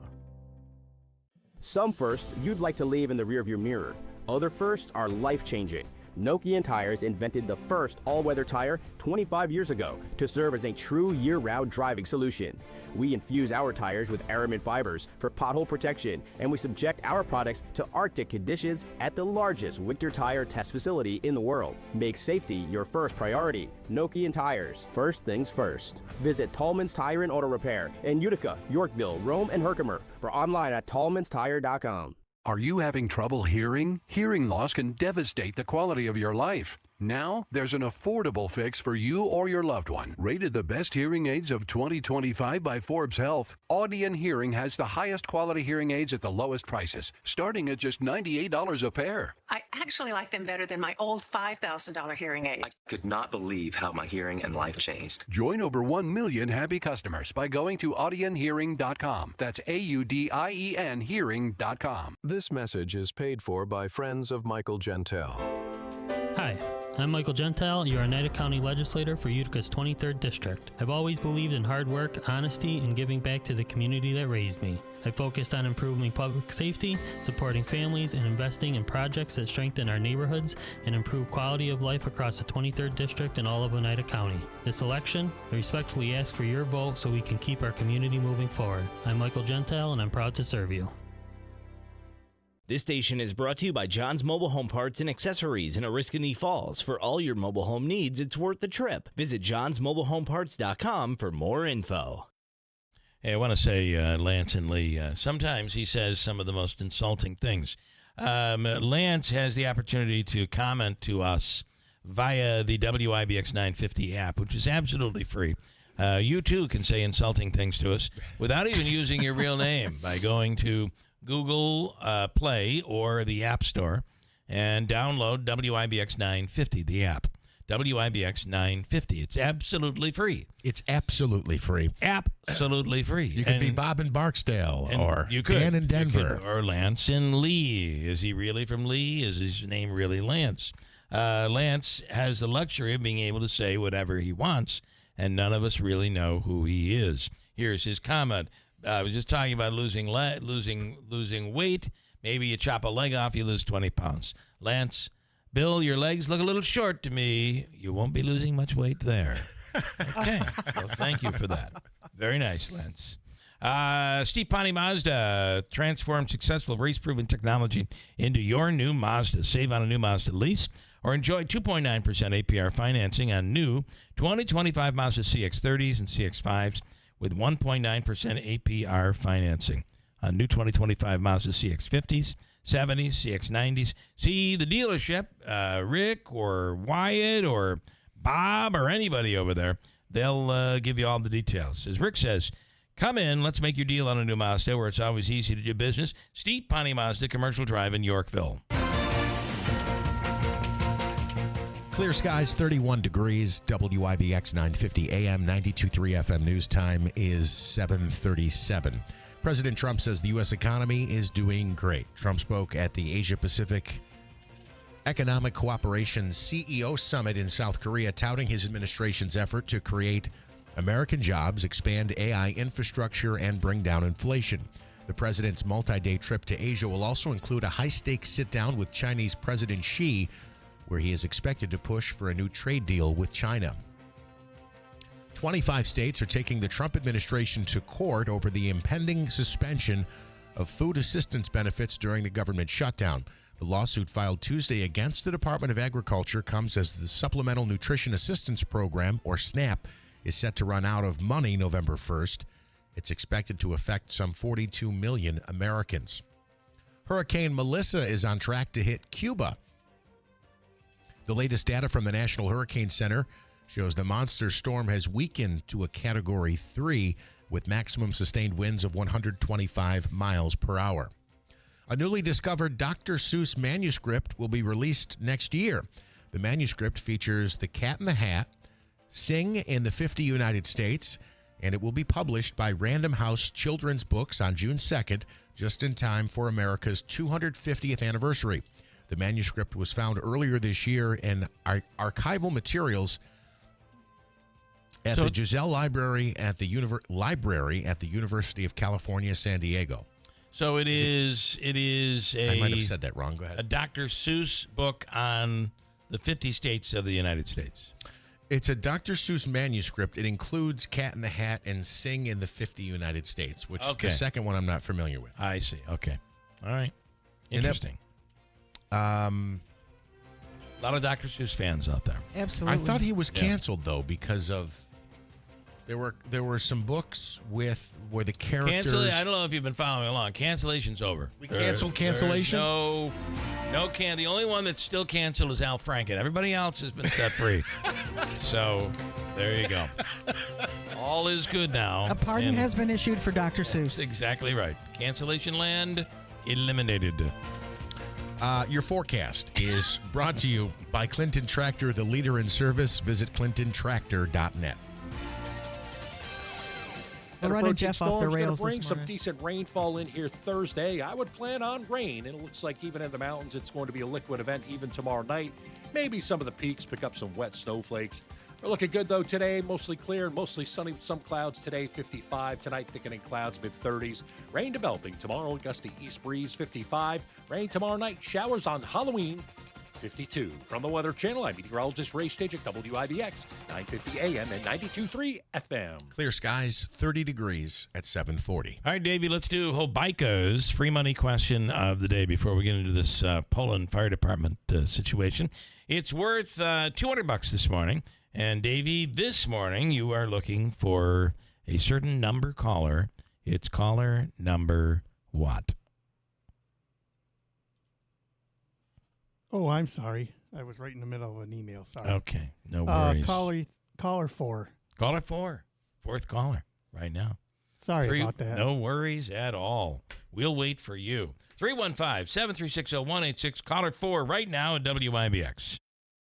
BME Company Business Machines and Equipment has been delivering office solutions for businesses in upstate New York for over 30 years. Their success comes from finding the right document management strategies and software solutions for streamlining workflows. Simply put, BME provides fast, reliable service at the best value to keep your business running smoothly. Through BME's strategic partnership with Hummel's Office Plus, they distribute supplies for just about every machine in your office at a great price. BME welcomes the opportunity to serve your business, selling, leasing, and service in Canon and Kyocera devices, as well as FP mailing solutions. An important part of BME's culture is supporting the communities they're fortunate to work in, and BME recognizes that support is one reason for their success. The future of business in BME's area is encouraging, and the company is grateful to be a part of that growth. Call BME Company at 315-574-8200 or visit BMEcompany.com. BME Company Office Solutions. Made simple. Don't overpay for your next mattress. Take advantage of Mattress Express's guaranteed lowest price program. Bring in any locally advertised price on a mattress we carry, and we will beat the price. Go to mattressexpressny.com. The City of Utica's Controllers Race is one of the most important in recent years. It requires a person with the qualifications and proven hands-on financial experience needed to be our city's chief financial officer. That person is hands down Mike Sermonaro. Mike is a proven leader spanning almost 40 years of experience throughout city government and is known for his toughness, fairness, and his extraordinary work ethic. Vote for Mike Sermonaro for Utica City Controller, a proven and very capable leader. Paid for by Mike Sermonaro for Controller. $5,000. That's the average amount of money people in the U.S. are now spending on gas in a year. $5,000. That's crazy. If you drive, you have to download Upside, the free app that gives you cash back every time you get gas. That's right. You can earn real cash back with Upside just by buying the gas you're already buying. You can literally start earning cash back today. I use Upside every time I fill up, and I've already made around $300. You're putting gas in your car anyway. Why not get real cash back? If you like free money, download Upside. I'm saving the cash I earn from using Upside to help pay for a vacation later this year. Download the free Upside app now to earn cash back every time you buy gas. Use promo code CLEAN to get an extra 25 cents per gallon on your first tank. You can cash out anytime right to your bank, PayPal, or a gift card for Amazon and other brands. Just download the free Upside app and use promo code CLEAN for a 25 cents per gallon bonus on your first tank. That's code CLEAN for a 25 cents per gallon bonus. Some firsts you'd like to leave in the rearview mirror. Other firsts are life-changing. Nokian Tires invented the first all-weather tire 25 years ago to serve as a true year-round driving solution. We infuse our tires with aramid fibers for pothole protection, and we subject our products to Arctic conditions at the largest winter tire test facility in the world. Make safety your first priority. Nokian Tires. First things first. Visit Tallman's Tire and Auto Repair in Utica, Yorkville, Rome, and Herkimer, or online at tallmanstire.com. If you have an IRA or 401k, then this message is definitely one you need to hear. The price of 1 troy ounce of silver has more than doubled in the past 24 months, and silver is poised for huge gains in the near term. That's why when you call Advantage Gold at 800-741-GOLD, you'll be positioned for the next wave of dramatic growth in precious metals. The devaluation of the U.S. dollar and the volatility of the stock market all play a part in why silver continues to be a safe haven location for your assets, and why precious metals continue to dominate in an uncertain financial climate. Learn more when you call 800-741-GOLD. We'll send you a free precious metals guide, plus a copy of former IMF Chairman Ken Rogoff's book, Our Dollar, Your Problem. The time is now for you to consider silver to protect your retirement. Call Advantage Gold at 800-741-4653 right now. Consult your financial advisor before investing. Call 800-741-GOLD. Keeler in the morning, Keeler in the morning. WIBX. This is Keeler. WIBX 950 and 92.3 FM. Now back to the Keeler Show. Portions of the program brought to you by the Falcon Clinic in Washington Mills. The Falcon Clinic has accepted many new patients this year, in fact, to the point where they've had to take a little bit of a breather to make sure that everyone is taken care of. The Falcon Clinic will accept new patients again towards the end of the year once they have a new provider. They're currently hiring a new provider. The Falcon Clinic is the area's premier osteopathic medical clinic. It's the Falcon Clinic in Washington Mills. Again, they'll be notifying people soon that they will be accepting new patients right around the end of the year, coming up real soon. That's the Falcon Clinic in Washington Mills. All right, time for Habaika's free money question of the day. And this morning, it is worth $200 from Andrew and Joseph Habaika, the Habaika Law Firm, at 315-724-1600. John is on the line right now. John, where are you calling from? East Herkimer, sir. East Herkimer, New York. The home of... was Wayne Levy an East Herkimer guy? Absolutely. Yeah. And a matter of fact, he's going into, what is it, Davey? The Hall of Fame of the Golf PGA Hall of Fame? The New What York is it? State Golf Association Hall of Fame next Friday. Next Friday, Wayne Levy. But I'm pretty sure, John, he holds the record. There is, at least for 1 year, he was on the PGA Tour. He was the largest winner. He won more money and tournaments than anybody else. That's crazy. Oh, that's fantastic. Yeah. I don't think the tournament part probably isn't true, but at least he won more money than everybody else. Maybe he took second or third, but he was winning every week. I think we'll let him explain that when we have him on. Okay, John, you know how this works. We give you a question. Today is going to be really nice because today is from the category multiple choice, which means you will have a 1 in 2, 3, 4 chance at winning. Also known as 25%. 25%. So are you ready? Are you ready? Absolutely. He's in the news, Dr. Seuss. And here's your question. Dr. Seuss's first published book was in 1937. Of these books, which was the last to be published? How the Grinch Stole Christmas, Oh, the Places You Go, Cat in the Hat, or I Am Not Going to Get Up Today? Which one? Ready? Go. The Grinch Stole Christmas.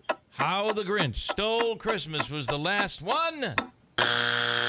Actually, the last one was Oh, the Places You Go. Right? B, yeah. It was B. Yeah. Wow. I mean, listen, you didn't have the $200 coming in. You don't have it going out.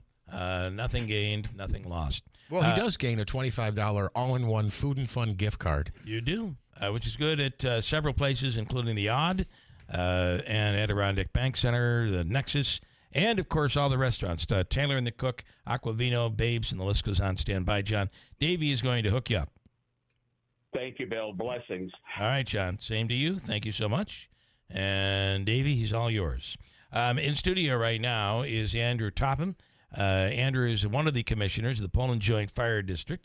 And, Andrew, good morning. Good morning. Did you know any of those questions at all? Did you know that? I actually was going to guess of the places.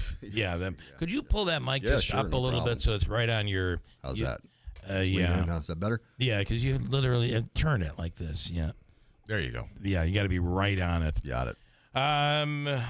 Just to give you an idea, I have you at full blast, so we gotta do that. All right, we've heard a lot about what's going on in Poland, and I think the rest of us are looking and thinking, I can't imagine they would want to be without fire coverage or lessen the effectiveness of fire coverage.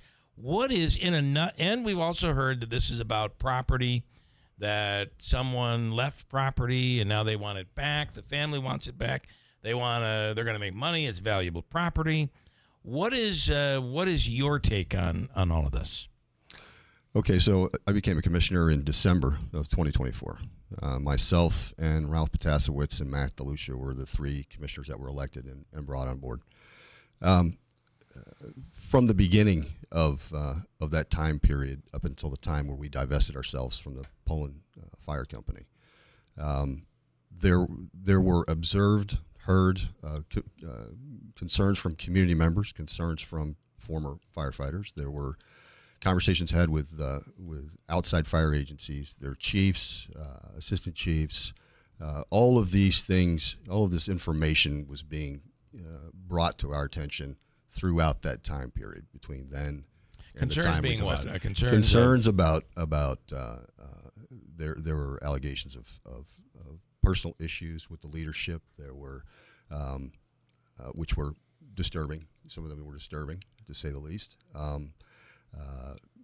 Fire safety, lack of training, responses, lack of adequate response time, lack of adequate response equipment, lack of adequate response and personnel to incidents throughout the district. Along with all that, there were in hearing those things, in taking in all that information, it's incumbent upon us as a fire district commissioners to say, okay, hey, wait a minute, let's do some research here. Let's find out what's going on. What's really going on? Where's the problem? Where's the problems that we can fix, right? Maybe we can help fix these issues. So in the interest of that, it became a mission of ours to continually ask for documentation. Let's see where your training lies. What kind of training do you guys all have, right? Are you qualified? Are you qualified in accordance with your own bylaws?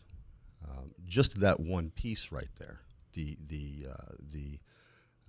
investigations that we did in contacting Herkimer County, in getting a hold of Homeland Security and trying to get documents from them because we weren't getting them from the fire company. Yeah. There was a lot of resistance. But after finding out that information and doing a side-by-side comparison, we discovered that there were 92 classes that they did that members of the fire company had not completed. And this was fact. This was documentation that we were able to get from Homeland Security. So towards the middle of summer, then the fire company started providing some documentation, but we had 13 different requests for information regarding everything from membership, which if the fire company elects to have a member come into their fire company, the fire district is the entity that has to approve it. It's an employer-employee relationship. Okay, we're the employer, they're the employee. If your employer, even though they don't get paid, no, that's right, exactly. Yeah. But this is not disputable. Okay, if the fire district asks for a piece of paper for insurance purposes to make sure a firefighter is covered, it should be employee provided. You should provide it so that we can make sure that they're covered. And why? Let's ask that question. Why? If something happens to a firefighter, we did not approve that firefighter, right? The district didn't approve it. Mm-hmm. Something happens to that firefighter, they get hurt. Okay, it could initiate a lawsuit against the district. PESH being the body that would come in and do that kind of assist in that kind of investigation. The first thing they're going to ask is, fire district, did you approve this individual? And if you've never provided me a document that says that we brought you on board as a member, we don't have that proof. Guess who gets sued? The fire district. Okay. Okay. What could they? In a lawsuit, you can only get what the entity has. Mm-hmm. What is vulnerable that you have that you could lose? Is it the property? Is it? I'll give you a perfect example. If you've heard of the Prospect Fire Department and the Prospect Village. Okay, so most people know about what happened with that village. So they lost everything. No, refresh our memory. Do you know? Okay, so are you familiar with this? So there was an individual who was injured at a non-on-scene event. It was an event held by the fire company. Like a picnic, you're saying? Yeah, kind of like a gathering. Okay? Yeah. It wasn't responding to a fire. Wasn't responding to a fire. Okay. They got injured. Long story short, they ended up suing the fire company, and in order to pay for that lawsuit, the fire company had to sell all its equipment. Wow. The village had to fold, and the village and the fire company both were lost because of a lawsuit. So when an insurance issue comes up for us, which we have, we look at it and say, we don't want to wind up like Prospect, Yeah. right? And this isn't fair to the taxpayer. So it is incumbent upon us as a governing body, as the employer, we have to ask those questions. And when you're not getting the documents you need to protect the district, that causes a problem. Are the people who are on the commission also on the fire department? There is one. Okay. Kelly Wenzel is a commissioner. She's the secretary. As far as I know, she is a traffic control person on the fire company. She's not a firefighter. She's not IFO or BFO. Yeah. So in answer to your question about the monetary issue of the property, okay, so Lori Burt's family owned that property, and actually not Lori Burt. Barbara Gorham owns the property. That's Lori's mother. When that property was first looked at as a place to build a new fire company, she offered the property for free. She wanted to give it to the fire company. Because of law issues being law issues, they insisted that there had to be a price on it. Okay. It was sold for under market value so they could have the property. Mm-hmm. Okay.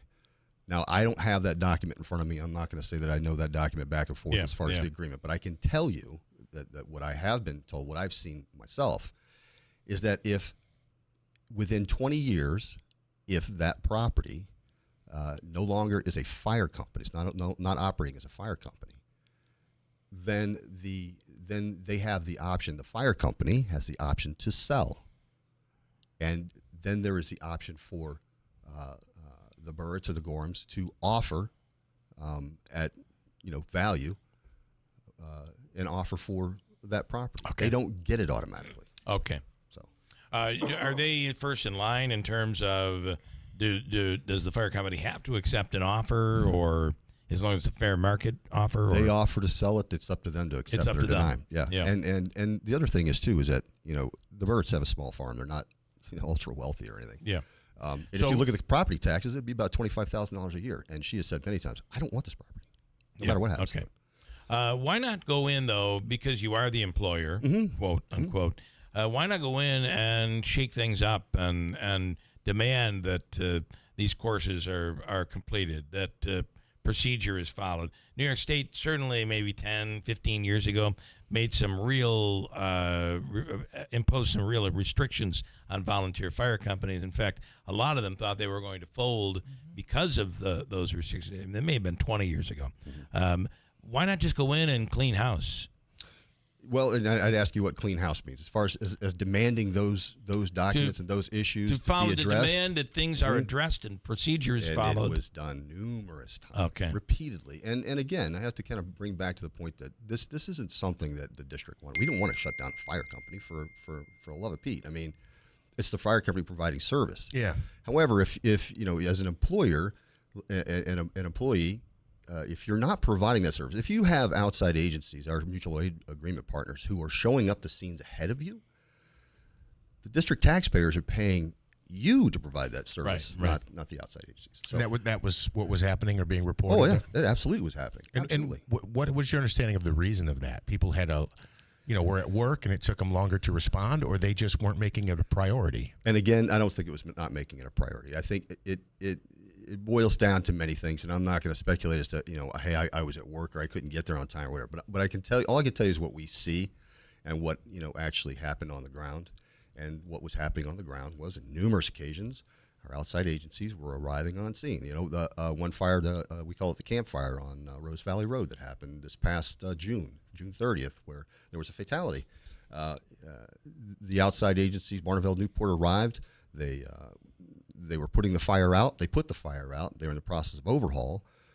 Barneveld was drawing water for tanker operations to provide water to the fire, and all that happened before Poland was able to mount a response to show up. So again, it begs the question: if we're paying you to do this service and you can't, and not saying that fault either way. I'm not going to sit here and point fingers, but if you can't provide that service, why are we paying you? In a nutshell, is it over?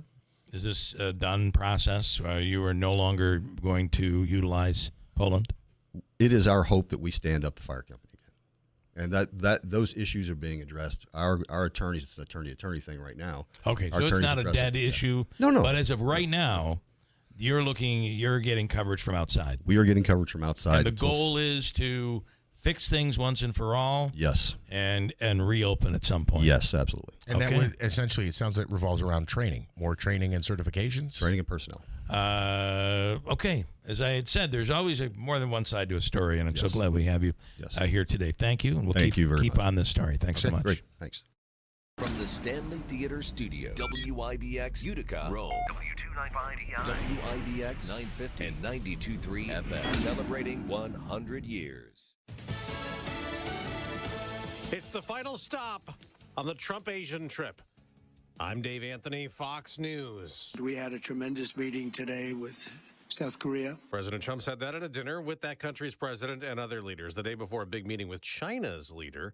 The president added he pretty much finalized a trade deal with South Korea. Fox's Lucas Tomlinson is there. President Trump arrived in South Korea with all the pomp the country can muster, beginning with a fighter escort from both Korean and U.S. Air Force F-16s. Trump was presented a crown, South Korea's highest award, Trump becoming the first American to receive it. As you mentioned, tomorrow, President Trump meets China's leader Xi Jinping to discuss trade, fentanyl, and security. One meeting off the table, Trump heading to the DMZ to meet North Korea's dictator. Well, the president says the timing didn't work for that, but he has a good relationship with Kim Jong-un, calling the North Korean nuclear program a cloud over South Korea he wants to solve. On his way to South Korea, President Trump reacted to new fighting in Gaza as Israeli strikes retaliated for Hamas attack violating a ceasefire Israel says is still in place despite that. If we have to, we'll take out Hamas very easily, and that'll be the end of Hamas. We would rather not. We made a deal with them. Palestinians say the Israeli strikes killed 81 people in Gaza, including children. For a 29th day, the government is shut down by a stalemate over funding in Congress, and soon it'll be more than unpaid federal workers directly affected. Fox's Ryan Schmelz reports Americans who need food stamps may not get them. The federal food assistance program that helps 1 in 8 Americans buy groceries could run dry by the end of the week. Several lawmakers on both sides of the aisle pushing legislation to keep the program from running out of money during the government shutdown. Republican Senator John Kennedy says he'd support funding SNAP, but also says to proceed with caution. If you start taking the pressure off senators, then that needs to be shut down. It lasts that much longer. Hurricane Melissa is hitting Cuba the morning after doing damage and causing flooding in Jamaica. America's listening to Fox News. This month, Pure Talk is supporting Canines for Warriors, a terrific organization that trains rescue dogs and then pairs them up with combat vets struggling with PTSD. This is why I switched to Pure Talk. Sure, I like the unlimited talk, text, and plenty of 5G data for just $25 a month, and you will too. But you will love being in business with a company that shares your values. Dial pound 250, say micro, and switch to an American wireless company that actually stands for something. Pure Talk. It's Cybersecurity Awareness Month. LifeLock is here with tips to help protect your identity. Use strong passwords, set up multi-factor authentication, report scams, and update your software. And for comprehensive identity protection, LifeLock is your best choice. LifeLock alerts you to suspicious uses of your personal information and fixes identity theft, guaranteed, or your money back. Start your protection today with a 30-day free trial at LifeLock.com. Use promo code NEWS. Terms apply. Well, President Trump keeps talking trade in South Korea. His attempt to send National Guard troops to Portland, Oregon returns to court today. Judge Karen Immergut had issued 2 restraining orders, one that blocked federalizing the National Guard, another that blocked the deployment of the Guard. A 3-judge panel of the Ninth Circuit ruled 2-1 the Guard could be federalized, but the second issue, actual deployment of the Guard, was not resolved. Judge Immergut has scheduled a trial for today to consider the merits of that case, as the Trump administration is attempting to deploy not just the Guard Guard in Oregon, but also the California National Guard to Portland. The Justice Department has argued that the president has the authority to send in the Guard even over a governor's objection to enforce federal law and protect federal property. Jessica Rosenthal, Fox News. The Federal Reserve will be assessing inflation and the job market and the economy in the second day of a meeting expected to end this afternoon with the second interest rate cut this year, maybe another 0.25%. Before that, stock futures rising after yesterday's record highs on Wall Street for the Dow and the NASDAQ. Another lottery fortune is growing. Mega Millions jackpot. No numbers match the 6 numbers drawn and the Mega Ball. That means Friday's jackpot is worth a whopping $754 million, which is the 9th in the game's history. The odds of winning are more than 1 in 290,000.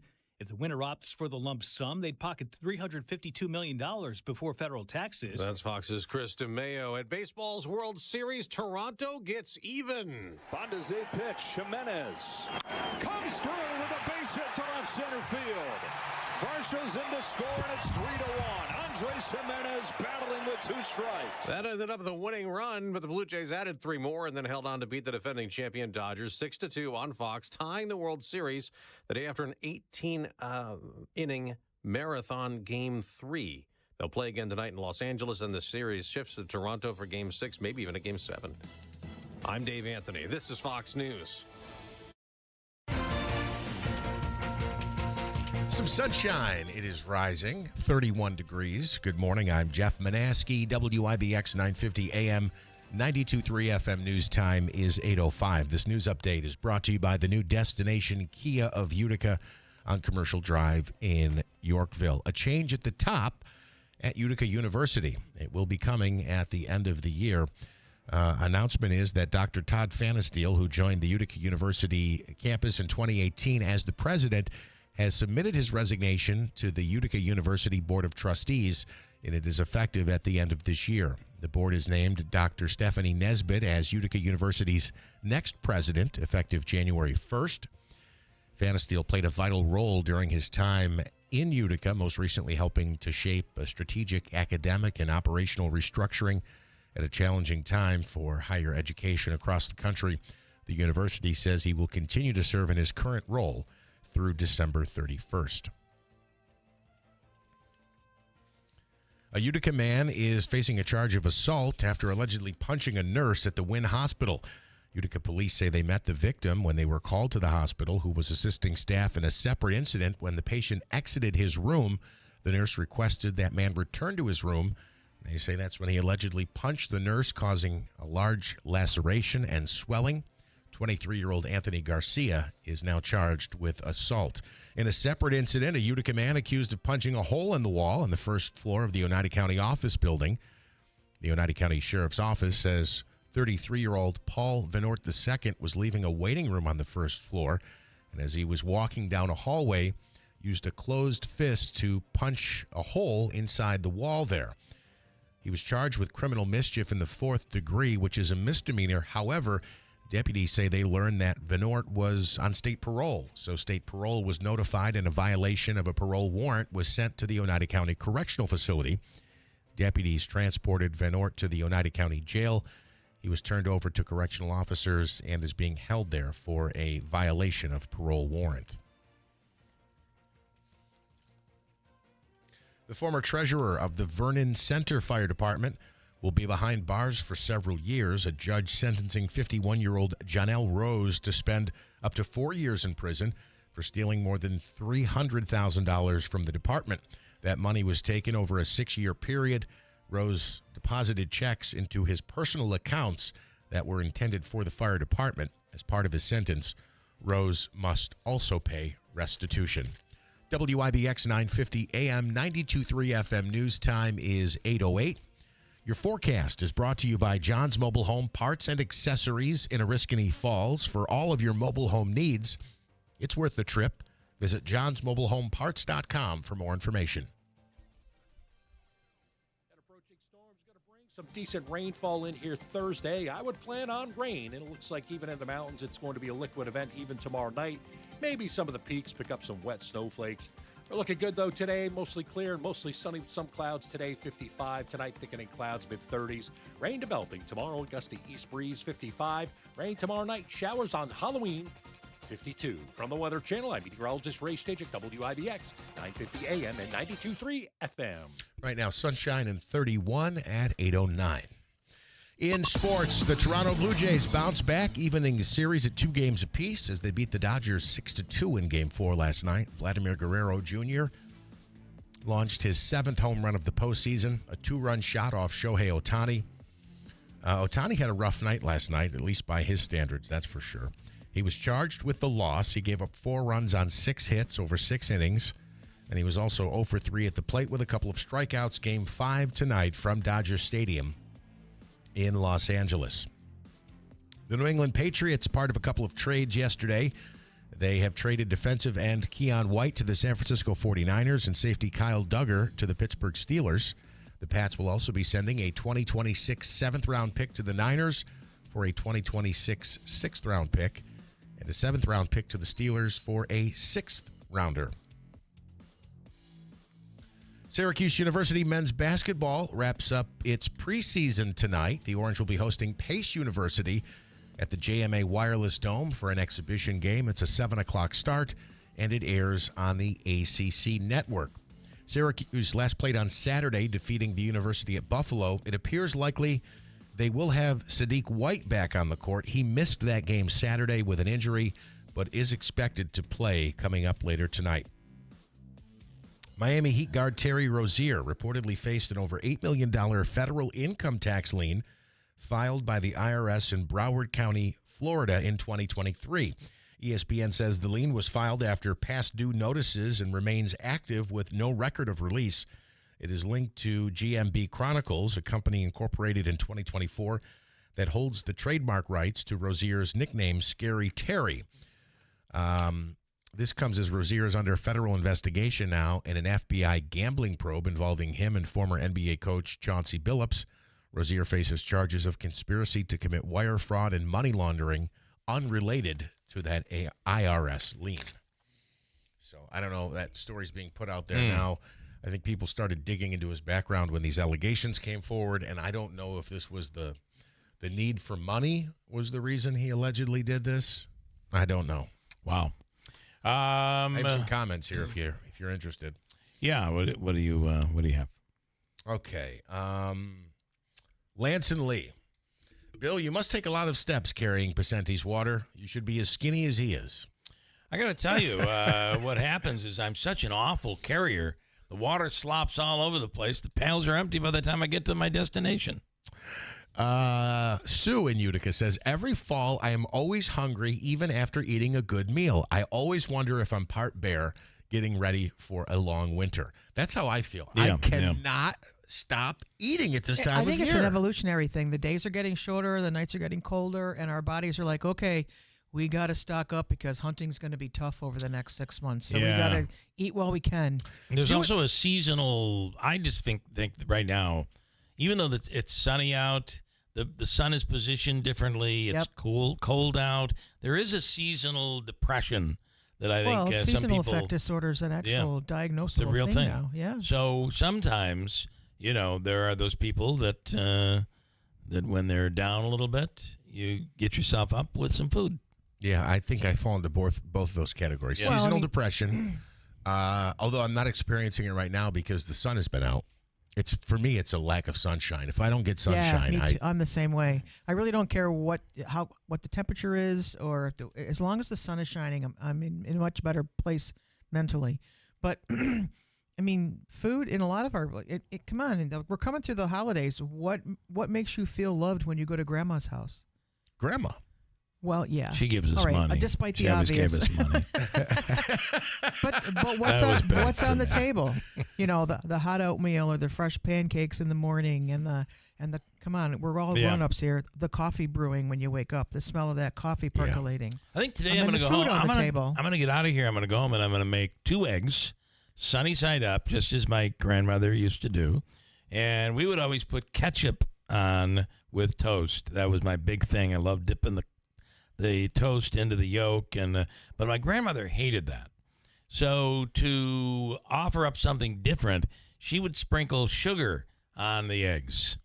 And I don't know, that had a really good taste to it. Huh. I didn't add ketchup anymore, at least at that point. We would put ketchup on scrambled eggs, but not sunny side up eggs. You'll sometime learn that I've grown up with, and as my brothers and my kids have grown up with a love of the condiment ketchup. Yes. Yep. Interesting. Sprinkle some sugar on it. I mean, I don't know if I'd do that. Little sugar. And I also Makes remember everything better. one time we were driving home from my grandmother's, and my father's like, "Can you believe she made a tossed salad and she threw in grapes?" Well, that's the dumbest thing we've ever heard. And at the time, it was like, but she was way ahead of herself. Grapes and nuts and I all put that those. crap. Yeah, grapes. Now it's a big thing Diced today. apples. Yeah. Let me bring in Katie. Do you eat grapes with your salad, Katie Riley? No, but I do eat ketchup on my scrambled eggs. So Mm-hmm. I am. There you with go. Beth on that one. See? I love it. I'm with Beth on that one. Sometimes the old ways are the best ways. Eggs are wonderful because you can. It's almost like different meals. There are so many different ways you can make an egg. Although now, as I've gotten older, I don't do ketchup, but I do hot sauce. Hot sauce is good. Frank's is Frank's one of my hot sauce. A favorites. couple splashes of hot sauce. Yeah. Stop it, people! I'm hungry. This is terrible. The mayor just peeked around the corner. He Mike, was looking you for better hot have sauce and You better toast. have a couple of bagels with you, otherwise Bill's gonna you're gonna have a hard time getting past Bill by the door. Not gonna be good. There's a craving for carbs right now. All right, Katie Riley with New York Sash. What do you have? Good morning. Well, good morning. Speaking of hungry, a lot of people are unfortunately actually hungry this time of year. Mm-hmm. And for the month of November, New York Sash is doing Projects for a Purpose, and we're kicking it off this Saturday. And we are teaming up with Feed Our Vets. So anybody who comes into the showroom to schedule their consultation, we're going to donate $50 to Feed Our Vets. No purchase necessary. Just if you come in the showroom to start the process, we're going to make that donation. Also, any non-perishable food donation you bring in, you'll get a raffle ticket for a teddy bear toss prize pack. As you guys know, those are hot commodity tickets. Yeah, they are. So you'll get a ticket to win some VIP teddy bear toss tickets for every single food item that you bring in to donate. What is what's the date of the teddy bear toss this year? It's December 6th. It's surprisingly right around the corner. Wow, it is. Pioneers open up at home on Friday night, as a matter of fact. They do, yeah. And also, we're going to be extending our veterans discount 22% off to everybody, and a free gift for veterans. So, Veterans Month starts on Saturday, and we're kicking it off with an event at our showroom, Oriskany Boulevard in Whitesboro, 10 to 2 on Saturday, and then the promotions will actually run for the entire month of November. So a great way to kind of get ready for winter and also give back to those who, need a little help going into the cold season. For those that want to keep track, of course, Veterans Day is November 11th. Just around the corner. All of that's just around the corner. Okay, great stuff. And so you have to come into the showroom to trigger these donations, right? Yep, to trigger the donation, come into the showroom, and we'll make that $50 contribution. But if you can't make it in the showroom, you'll still be able to take advantage of our 22%, which is normally our veterans discount, but this month we're extending it to anybody who needs to get a project started, and you can just call us to take advantage of that. All right, good stuff, Katie. Nice job on that. It's a great program. Thank you. Thank you. Enjoy your eggs later. Yes. Oh, and don't forget ketchup as well. Okay, thank you. Do you spell your ketchup Ketchup? Is it ketchup or is it an E? Ketchup or ketchup? Or C-A-T-S-U-P. Yeah. Catsup. Ketchup or ketchup? Two different spellings. Yeah. H-U-P. C-H-U-P, right? Quick break, and coming up, we'll speak with Utica Mayor Mike Galimi, and they're dealing with the DRI and all that, the funding, and there is was there a meeting Monday night is when the meeting was, and he's going to talk about that coming up here. Stand by. It's 8:18. Ryan Noble's also coming up this hour from NBC on WIBX. Hi, this is Scott Hayes. And this is Jill Hayes from New York Sash. Honey, there's a lot of folks out there right now that could use a makeover. What? Honey, you can't say that. You shouldn't say that. No, not a personal makeover, honey. Their bathroom. They could use a bathroom makeover from New York Sash. It's our annual bathroom makeover sale. For one final week, you can get 20% off a New York Sash acrylic bathroom system. It's the best price we offer all year. Oh, okay. Well, that makes sense. It's the makeover everyone can enjoy. A New York Sash bathroom. Our installers will give you a whole new look in just a couple of days, with no mess, no maintenance, and no worries with our lifetime warranty. Your bathroom will never look better. You can visit our showroom on Oriskany Boulevard in Whitesboro. Call us or lock in your discount right now online at NewYorkSash.com. Get 20% off your new bathroom for one final week. And let our family take care of your family for less. If you have an IRA or 401k, then this message is definitely one you need to hear. The price of 1 troy ounce of silver has more than doubled in the past 24 months, and silver is poised for huge gains in the near term. That's why when you call Advantage Gold at 800-741-GOLD, you'll be positioned for the next wave of dramatic growth in precious metals. The devaluation of the U.S. dollar and the volatility of the stock market all play a part in why silver continues to be a safe haven location for your assets, and why precious metals continue to dominate in an uncertain financial climate. Learn more when you call 800-741-GOLD. We'll send you a free precious metals guide, plus a copy of former IMF Chairman Ken Rogoff's book, Our Dollar, Your Problem. The time is now for you to consider silver to protect your retirement. Call Advantage Gold at 800-741-4653 right now. Consult your financial advisor before investing. Call 800-741-GOLD. Some firsts you'd like to leave in the rearview mirror. Other firsts are life-changing.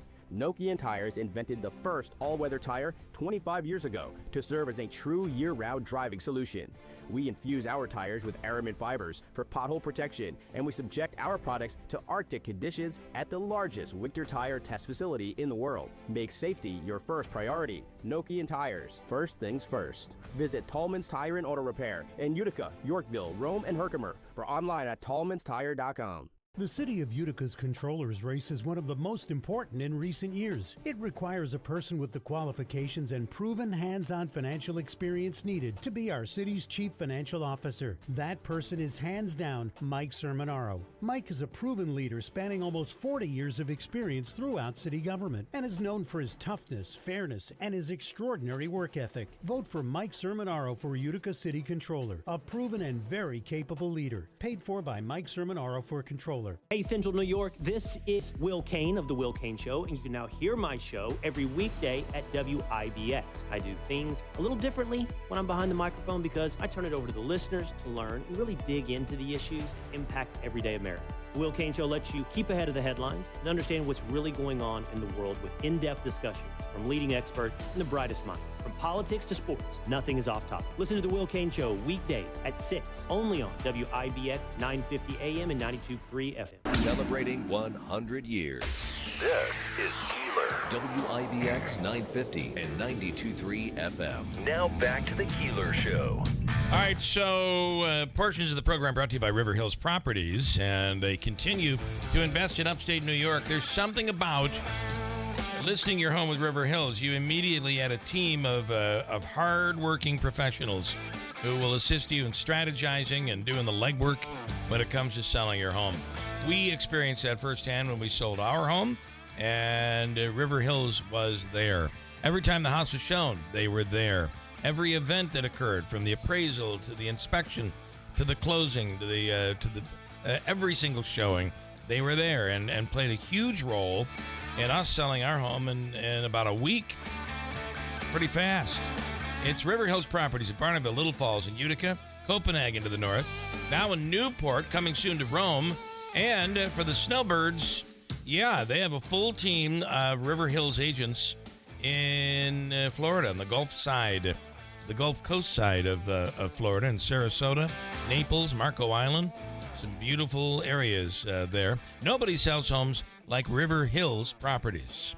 And in studio right now, do not take this the wrong way, Mayor Mike Galimi, don't take this the wrong way, but we had planned to talk about this. And as long as we're talking about Utica, just plug your ears. This latest Katie Ayala video is like way over the top. Oh, well, you've seen it? Yeah. It's like going personal on somebody. Yes, it is. I haven't seen it. I have no idea what you're talking about. It's like I don't want to get into it. I was trying to plug my ears. No. We got the state of the city stuff. We got New York Forward, DRI, Achieve Grant. It's like an episode of Gossip Girl. All right, That well sloshing sound then it's in the not back. necessary to speak about if we're talking about the progress of the city. Then No, we will. But it's like the progress of time, free time. It's like what do you do in your free time? Well, I play music, build watches, work on cars. You build watches? Oh yeah, I build watches. I did not know that. Yeah. I didn't build this one. That's not it. But I had one yesterday that I built on. Do you get the parts? Yeah. It's actually kind of cool. So years and years ago, I took apart a couple mechanical watches, and I was like, how do these work? And then I started just looking, like Esslinger is a U.S.-based like watch repair company. So I started buying parts. And I've done 4 or 5 of them where I buy it's called a sterile dial, the watch face and the case and the movement and the hands and all that stuff. I pick all the different stuff in the pans. And then I actually had a little metal logo made for the last 3. I made like 30 of these little logos with like a 3M backing. And it says UTC, which is Universal Coordinated Time. But I thought that was a neat thing because it could be like Utica Time Coord. Yeah, right. So I buy a bunch of parts. They sit on my workbench. And if I'm up at like 3 in the morning, I'll take an hour and a half and put one together. So funny because I always buy Nautica and cover up the end just for. It's a Utica watch. Yeah, that's awesome. Pretty wild. Yeah. No, it's just fun. So that's what I do in my free time. You build watches. Play music, build watches, do stuff like that. Katie Ayala works to build watchers of her video. Just quickly. Wow, that was really good. That was a good turn. What does the video say, actually? Well, the video goes into the guy that's running around. The guy that's running around like ripping on you. Okay. And everybody. Well, everyone. A doctor, so-and-so, and I've got all the money in the world. I'm the richest man. I've got money to blow. I might buy a piece of property next to you and bring in the homeless. That guy. Okay. Essentially, she's making some major accusations. Well, she says she's going to file a complaint, essentially, that his business property is endorsing candidates. If I'm understanding all this correctly, that his business is endorsing candidates, and it has to be disclosed, right? Because he's Moto World, and maybe he put up a billboard or a sign. I couldn't. Why does that have to be disclosed? Because it's a financial support for a candidate. Are people buying? They're buying ads? No, but he's, for instance, again, I'm trying to follow, and I watched No, this. so I know what you're talking about because there was one where one of the candidates once in one of my races previously, not the mayor's race, but one of the previous races had like an ad in some paper or like a pamphlet from an organization. And, people are like, oh, you should raise question because that's technically a donation and it should be filed at least in kind or something in the campaign disclosures. But I mean, there is not a great deal of teeth. Yeah, there's not in those laws. Yeah. I see people break those. Listen, one of my council president time. races years and years ago, I got audited, and those races cost about 25, 30 grand. 2015 and 2019. Yeah, exactly. So that's what I had to spend. And when I was doing council president, it was mostly my money. I did some fundraisers, Sure. So it was really, a big part of me. You should so I get audited, right? Yeah. And I looked up it happened to be Frank, this one. I get audited, Frank Miola, 2015. The race is done. And I'm like, okay, you're auditing me because I kept track of everything, but my opponent who ran against me and had signs and everything didn't even file. So why aren't you auditing the fact that clearly all the things they did weren't tracked at all? And they were like, well, there's nothing to audit. I was like, oh, that's smart. That's smart. Yeah, that's one way to do it. Don't file any paperwork, and so you have if you start nothing to audit. Right. If you want to start talking campaign, finance, start going through who actually files and doesn't, or files their. There are a lot of people that don't file, and there's not a lot you can. And then the state's shorthanded, and then the people who try to follow the rules get audited. Yeah. That's that unfortunate. happens. But then then she there's also a made an personal- allegation. A personal allegation. Here. Essentially, that she ran into Chris at a comedy show. That wasn't one of your comedy shows, was it? I don't know. Think so? I don't know. They're the only ones that matter as far as I'm concerned. Yeah, So I might agree with that. Maybe then.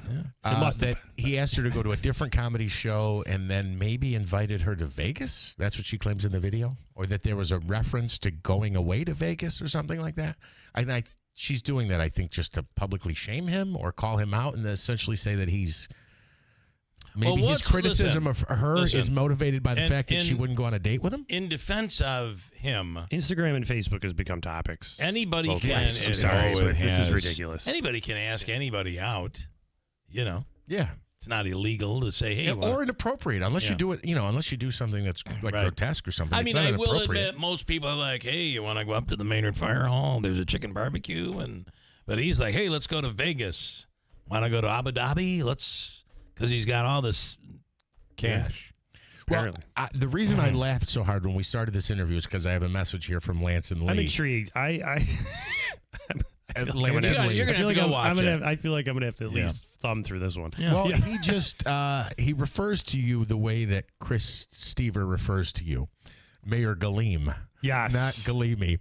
So he says, hey, Jeff, a quick question for Galeem, spelled Galeem. Oh, that's hilarious. Months ago, he stated that a complete audit would be done on the ambulance service. If so, will the expenditures be included as well as the revenue?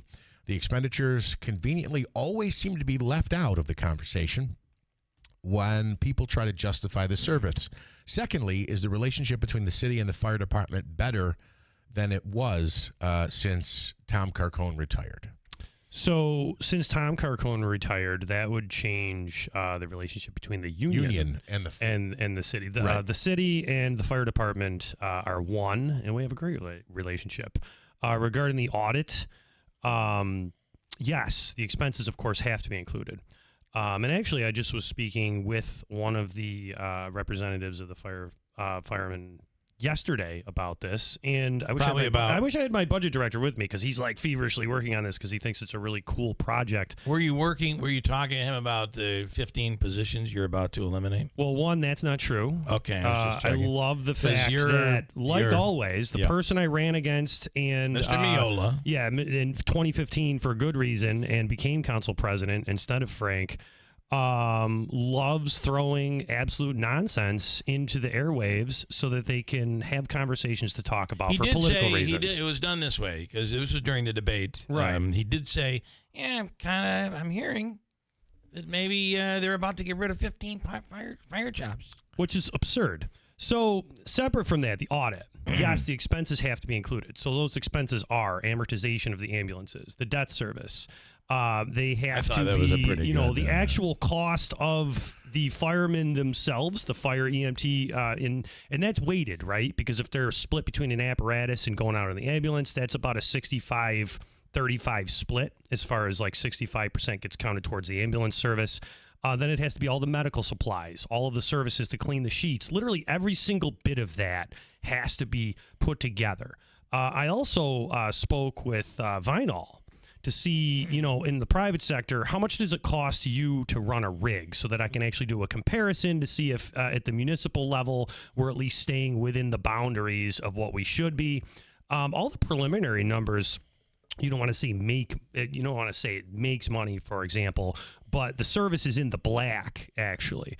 And then when you really want to talk about it, like, we're going to put these numbers out there. I think it was either the fire department or the union also put numbers out with their own calculations recently on this. If it's in the black, which it is, okay, then you have to look at the revenue it does bring in. So it pays for itself. And the service runs, but then it brings in somewhere between $3.4 and $3.8 million. If you did eliminate that service and get rid of the expenses of, let's call it $2 to $2.5 million, where are you going to get that revenue? Because we still have minimum manning. We still have, we have to have that staffing at all the different houses. So it's not just as complicated, or it's way more complicated. It's not just as simple as getting rid of it. So are you saying the fire department or the ambulance service? It's the same thing. Okay. Same thing. Okay, so well, hold on, because here's where I want to split it.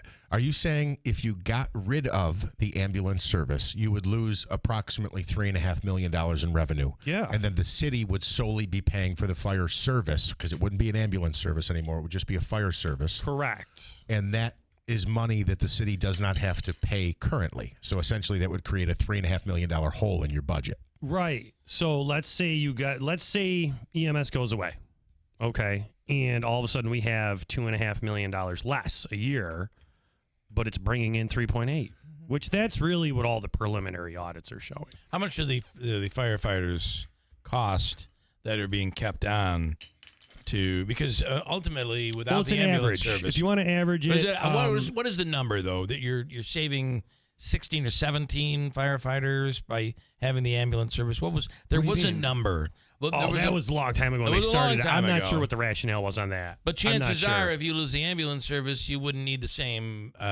You wouldn't need the same number of firefighters. But we have a minimum manning clause in our contract. Okay, 23 a day. That goes into we're that. talking about getting rid of the ambulance service. That's not going to happen. No, it's not. I've always been a staunch supporter of that. Yeah. Now, of extending it to transports, I've never supported that. But having the actual professional firefighters run an EMS service, that's huge because a lot of the private sector rigs now are running BLS, which is basic life support. So the different level of care that's coming out of our service. Everyone can argue private sector or municipal, but that happened so many years ago. We are where we are. We need to retain this service. I almost think that like Kunkel has recovered, and I have no way to base this just on what I've heard, is that they've recovered pretty well, and they do a lot of transport, which can be lucrative, and you don't have to deal with the same. Correct. You're not sitting at the ER for so here's an the hour thing: we waiting. still have 3 ambulances, right? And call volumes have gone absolutely wild since COVID, which created another huge demand for the private sector ambulance services. Okay, that was all stuff that was brought up during that comptroller debate. Right, and that was a Galeem question. Yes. Yeah. All right. Which when I was young, people used to misspell my name like that. So, but we're talking about DRI meeting. Let's talk. All right. So the meeting on Monday. I heard you, discuss a little leader on the radio earlier. The meeting Monday was for New York Forward in the Uptown District.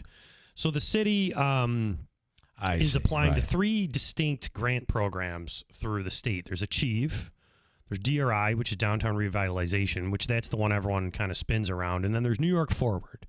DRI is the one everyone knows, the $10 million potential grant if the application is awarded. And then, it's a 2-year cycle. They come and create a local planning committee, et cetera, right? That is being applied to the Greater Brewery District. And if people go to the City of Utica Facebook page, they could see the map that goes from like the Erie Street, Yorkville border, all the way to, the best way I could describe it is the Route 812, 5812 bridge. Goes down into, the Greater Brewery District neighborhood, comes around. The meeting Monday, which was really well attended, was New York Forward, which is a smaller grant. It's $4.5 million, but the application is specific to really dense residential mixed-use neighborhoods that are kind of your 1- and 2-story neighborhoods, right? But it's still a business district. It's still walkable. And New York Forward wants to be a catalyst for those walkable neighborhoods rather than your dense commercial type of downtown. The Uptown District fits that. We had just finished creating a business development deck for Uptown with all the car counts, the businesses, all the different walking times, the Placer AI data for who is there and when, and really assess the Uptown District. Okay. And this is part of an overall vision where we do have to assess the whole city. So when the different grant opportunities arise, we can say Uptown District fits this. Let's go for it. And it was really well attended. Each of these grant applications like DRI and New York Forward, we're not just going after clearing out buildings, creating dense mixed use to lease and, apartments above. What we're going after is putting a component in for residential rehab, making sure you have the municipal infrastructure projects that do all the streetscapes, the walkability, the sidewalk programs, Right. but then also the big business catalyst type things, which could do something with all of that land where Panorama used to be, for example. I want to just quickly switch gears. What is that? I'm sorry. Before we go, what is that now? So it's nothing. The It building wasn't going to be a car wash? So there was actually, We this don't is a need while another ago. I car think this was wash. before I became mayor, and then that fell out. There was a lot of car washes slated across the state, and that company kind of just pulled out and said, we're not doing anything. Well, because we're oversaturating car washes. Yeah, they're everywhere. It's unbelievable. Recently, though, there was interest from a storage company, but we are working with the current property owner / manager to try to incentivize them to hold on to that property until it gets developed into something other than storage or a car wash. Okay. The bowling alley doesn't not own that property anymore. I just find it funny. No, that was they the never only. did. Well, That there was was a another lease. bowling alley in Yorkville, Whitestown, whatever that you want to call that. But there was only two around. There's one in Rome that I can think of. Yeah, you got Kingpin and Vista basically right now. Yeah, and I just surprised that there was a recreational outlet. It was purported that it was going to be sold and become a car wash, and they just shut down the bowling alley, and then nothing came of it. So they didn't just shut it down. AMF came because the AMF didn't own the land or the building, so they came and stripped it. The building's empty. It's a shell. So it's not even like you could turn it back on. Owned, that's the way it works. If you open a bowling alley, you partner with AMF. They come in, you manage the facility, they provide all of the equipment. Right, and, all and that. when that shut down, they took it. And frankly, I think it was just bad timing because guess what? If you had bowling alleys, batting cages, and miniature golf courses all over Utica right now, they'd be slammed because I feel like that's a thing to do again. It would be an interesting place to There's put only that. two I know. golf courses, I know. mini golf courses. There's one, actually. One of them's right across the street. Yeah. I've got a lot to squeeze in quickly. Yeah, let's go. Mike, does the mayor really believe the brewery district can be saved as long as the Globe Mill apartments exist and a perception that folks have that the area is unsafe? It is a problem now.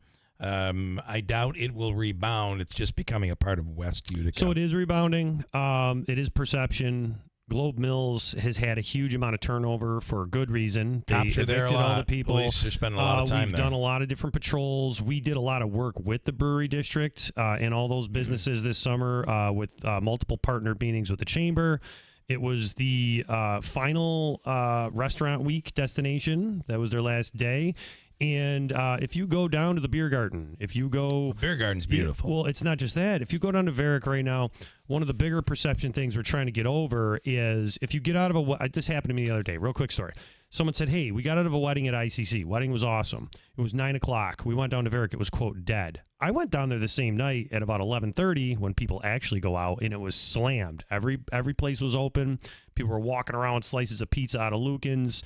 I mean, lines. look at who It you're has talking rebounded. to. We're all It to bed has by rebounded. 11 o'clock at night. 11:30 going out. Those are days from yesteryear. Do people still go out at 11:30 down there? 100%. You go down to Varick Okay. Friday and Saturday at Boom, 11 late. o'clock, Late. and Varick Okay. Street's still open. Finally, during the debate, there was an argument back and forth over some accusations made by Mr. Miola that you did not need to raise taxes. At one point, he said, "Why would you raise taxes when we wouldn't have incrementally raised taxes under Paul Mary when we had all of this money coming in from COVID? That there was a surplus. This was an overreaction." How do you react to that? So simple. One, this has been ad nauseum. The ARPA money could not be used for operational expenses, period. If I had control myself of that ARPA money, it would have not been 80% used for fund projects. It would have been used to bolster. There are creative ways you could have moved monies around to make it do a little something more and than... They did do some of that, but they didn't do enough, right? Okay. We still have $6 million of ADA compliance projects to finish. Would have been really nice if the ARPA money could have picked that off, right? The City Hall parking garage under City Hall is collapsing in itself. Would have been nice if we put some of that ARPA money towards it. So, that aside, that ARPA money could not be used the way Frank Miola is saying. Second, Frank Miola, as a controller candidate, saying that we had a $14 million fund balance coming into my administration is nothing less than criminal. He knows that was a number from the fiscal year 22 audit. The next budget year that the Democrat majority led by Frank Miola and Paul Mary had, was a deficit. The last year Palmieri was in with same thing, right? That majority, it was another deficit. The fact that they're saying that, okay, and Frank is actually out in the airwaves misrepresenting the fund balance is a big reason why he should not be in that office. He's literally misrepresenting numbers that are in audits before he's there. So what's he going to do if he gets in there? Has there been an audit done on the ARPA funds and how they were used?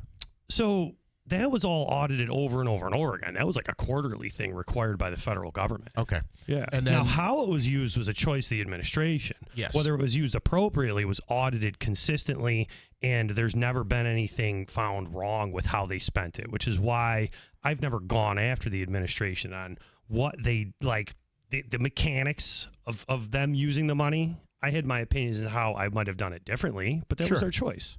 Absolutely. Lance says you have Palmieri derangement. Yeah, that's funny. I don't, though, because here's the thing. Think back to my campaign. Think back to when I won. I became the mayor. I took ownership of all that stuff. Whoa. You shouldn't answer that. Yeah. Let him. You should be like, it's fine. It's fine. Your reply It's should Lance be, Lee. that's ridiculous. It is ridiculous. Answer this one. Now, I do want to say, though, real quick. Oh, you're going to All answer. right, because you asked me a question about Miola. What I want to say is Mike Sermonaro ran against Frank Miola and won the controller's seat once prior, which is why Mike Sermonaro has the experience. When I came in as a freshman mayor, Mike Sermonaro was working in that controller's office. Not only does Mike understand what that office needs to do to be the controller's office, which is auditing, which is where the money should be, which is not what we're doing, but making sure the proper controls are in place to make sure we don't do anything wrong. He also is a really good advisor on, hey, if this reserve fund is like this, maybe we should look into a different municipal fund that's interest bearing. His experience is unparalleled. And then not only that, and I didn't even realize this until I worked with him. He literally, I said, hey, we've got Munis, our municipal accounting system, last year and the year before.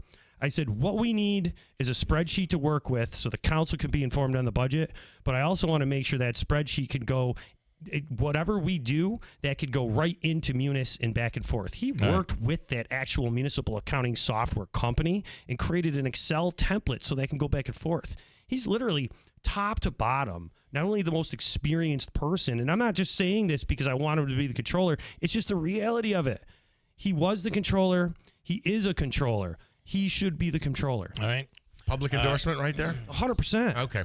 Is it true that Medicare and Medicaid reimbursed ambulance calls rates do not cover the actual cost of the employees and the services? 30 seconds.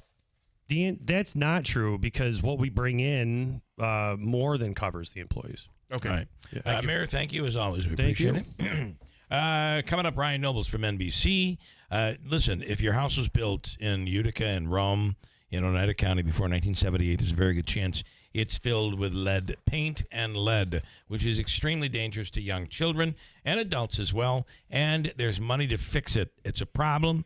The state has come in to assist. There are programs done here locally as well to assist. Go to leadsafeutica.com or call 315-724-4197. Up to $30,000 per unit is available. And if you're a property owner or a landlord, it's not income regulated. So you could get that money to make that place safe for your tenants. Call 315-724-4197. Ryan Nobles is next.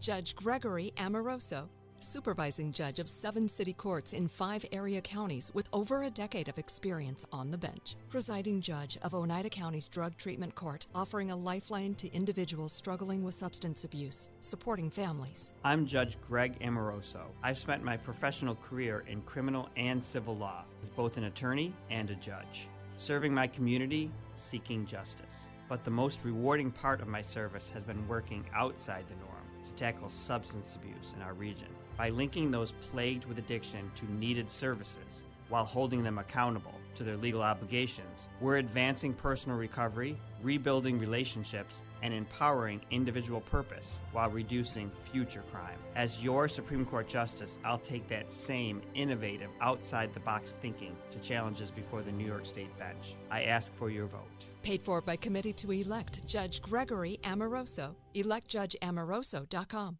When it comes to the ones we love, their comfort and dignity matter most. That is why hospice and palliative care is here for you. When you want your loved ones' wishes to be honored, when you want them to be comfortable, safe, and secure, and when you want them to be wherever they call home, hospice and palliative care is the right choice. Our team of professional doctors, nurses, social workers, and bereavement counselors are dedicated to providing compassionate care every step of the way. At hospice, your loved one is not alone, and neither are you. We are just a phone call away, ready to support you through this journey. Choose Hospice and Palliative Care, serving Oneida, Herkimer, and Eastern Madison County for the comfort and dignity your loved ones deserve. For more information, visit our website, hospicecareinc.org, or call us today at 315-735-6484. Hospice and Palliative Care, Middle Settlement Road, New Hartford, serving Oneida, Herkimer, and Eastern Madison counties. When you need us most. This message is paid for by friends of Michael Gentile. Hi, I'm Michael Gentile, your Oneida County legislator for Utica's 23rd District. I've always believed in hard work, honesty, and giving back to the community that raised me. I focused on improving public safety, supporting families, and investing in projects that strengthen our neighborhoods and improve quality of life across the 23rd District and all of Oneida County. This election, I respectfully ask for your vote so we can keep our community moving forward. I'm Michael Gentile, and I'm proud to serve you. That approaching storm's going to bring some decent rainfall in here Thursday. I would plan on rain, and it looks like even in the mountains, it's going to be a liquid event even tomorrow night. Maybe some of the peaks pick up some wet snowflakes. We're looking good, though, today. Mostly clear and mostly sunny with some clouds today, 55. Tonight, thickening clouds, mid-30s. Rain developing tomorrow, gusty east breeze, 55. Rain tomorrow night, showers on Halloween, 52. From the Weather Channel, I'm meteorologist Ray Stage at WIBX, 950 AM and 92.3 FM. All right, we have clear skies, another sunny day on the way, 34 degrees. I did not mean to do that. Let's try this. 34 degrees. What the hell? One more time. What'd you say? I said one more time, Billy. Celebrating 100 years. This is Keeler. WIBX 950 and 92.3 FM. Now back to the Keeler Show. All right, Ryan Nobles is standing by from NBC. Ryan, good morning. Hi, Bill. Good morning. Thanks for having me, as always. Well, quick thing. Can you believe 9 times on base for Ohtani the other night? Yeah, I mean, Ohtani's been first of all, I've really, really enjoyed this World Series. I love seeing a different team like the Blue Jays in the race. I have strong feelings about the Blue Jays. My first Major League Baseball game was a Toronto Blue Jays game at Old Exhibition Stadium. Obviously, their connection to Buffalo, playing in the COVID year in Buffalo. They're the Buffalo AAA players. So, right. So all those things is why I'm rooting for the Blue Jays, which customarily I would root for the National League. But Ohtani is a joy to watch, and I actually think the fact that he kind of came back down to earth yesterday and seemed a bit human just makes the drama of this series all that more interesting. But yeah, he's been incredible, and to see him pitch and hit, and just we haven't ever seen anything like him in baseball, and it's been exciting. It is. You're right. It does make the game. Yeah, because we've seen spectacular, inhumane moments. Yet we saw last night. Inhuman? Not inhumane. You're right. He Inhuman. wasn't throwing litter at children or something like that. Super. That's a very good point. Actually, as a Mets fan, it's inhumane. Okay? Yeah, I'm just telling you. But superhuman moments is what I was looking to say. Thank you. Yeah. Yeah, it's been fun. But definitely inhumane. I have to say, how can they do this to us, these freaking Dodgers? I think Ryan's been covering the White House a little too much, because his description of Ohtani was, he's the greatest. Never seen anything like it. Yeah. It's the biggest. Yeah. All right. Let's see. Where are we? I do see a crack in negotiation standoff would. Do you? Because I don't. I'd love to hear where you see the crack. Well, this snap situation, I think, is going to make both sides kind of come to the table. I kind of felt like that, but you don't. Where do you think the crack is? I'm sorry, I missed that. Well, I just feel like there's been talk this week where Democrats, for the first time, were saying if the president would just give us his word with a handshake. I mean, they were against that, and now they're saying that. I don't think that's the broad consensus. And I don't think anybody. I don't know if there's a single Democrat that honestly believes that Donald Trump handshake is worth. You're probably right. You're probably right. Yeah, my vibe on this is I think the Democrats have been successful in their efforts to paint this standoff around health care and that the impact it could have on everyday Americans. But I don't know how they've been successful at the execution of it, but I don't know how they land the plane. And they don't seem to know how they land the plane. I don't know how much longer this can go without. The problem with a shutdown, and there's always been the problem with a shutdown, is that you have to end a shutdown with some sort of tangible evidence that it was worth the shutdown. Well, right. And I don't know that there's a scenario that provides Democrats with that off-ramp. Now, could they, after the election, say something along the lines of, we did everything we could to try and get Republicans to talk about health care. Now it's too late. Open enrollment already happened. And so we've got to just throw our hands up, open the government back up, and live to fight another day. And Republicans are going to own these premium increases. That's a possibility. I don't know if their base goes for that, and I don't know if the average American will be able to process all the different facets of that argument. So I think right now the game plan is let's see what happens on Election Day. You've got elections in New York City and New Jersey and Virginia. If Democrats sweep those three, which is a real possibility, does that bring Donald Trump to the negotiating table? And then they try and find some way to get these premium subsidies extended for maybe even just a year, and then that gets the door open to the shutdown ending. But even that, I think, is somewhat of a long shot, and I do think that there's the possibility that this extends all the way to Thanksgiving, which just seems crazy. But I just don't see where either side is going to bend at this point. Well, and forget I almost feel like, and here's where I would like your opinion. Actually, I enjoy your opinion all the way around, but in this case specifically, normally you're just filler. Don't you feel like this has gone so far? This has gone so far that both sides are in a situation where they're looking for an answer to the what did you do this for? So both sides are trying to be able to come out and save face, and neither one can see where there's an option to do that, or both of them to be able to do that and get out of this. Therein lies a real problem. That is the biggest problem right now. That they've kind of built both of their positions in such a very static spot. Mm-hmm. A lot of times when we're dealing with these shutdowns, there's a lot of gray area over what their demands are, and then they can kind of build a win off of that gray area. They can say, well, this is, we've been talking about this from the beginning, and this is what we got out of it. In this case, the Republican position is very static and very straightforward. We are not going to negotiate a single thing until you vote to open the government. There's no, if they do anything other than that, they lose. Hey, right. Democrats have been very specific that we are not going to vote to open the government until you agree to some sort of reform or change to health care. Now, the gray area there is, could it just mean an extension of the subsidies? Could it be calling back some of these Medicaid cuts? There is some wiggle room there. But if they don't get some sort of tangible change to health care, that's a loss. Yeah. And so they're so diametrically opposed on both of those ends that if in order for this shutdown to end, one of the two sides has to lose badly. There's no way for both sides to win. And that means... And that is why I think we find ourselves in this position. All right, stand by, Ryan, for a second. Davey is not here right now. He had to leave. Hi, good morning. Do you want to talk? Right. Do you want to talk to Ryan? Is that what you're calling in about?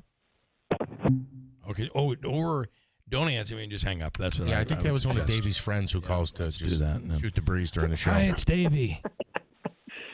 So, hey, Davey.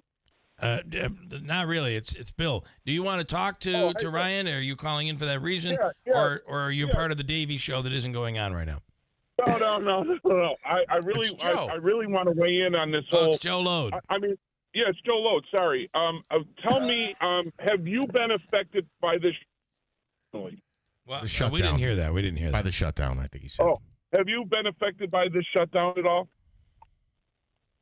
Are you talking about me? Or are you asking Bill? Or Yeah, you. Traumatic for me. It's been so traumatic. I got to look at it every night on the news. It's very stressful. Well, right. That's what I'm saying. The normal, average working person, what has this affected? Okay, that's a good question because it is going to.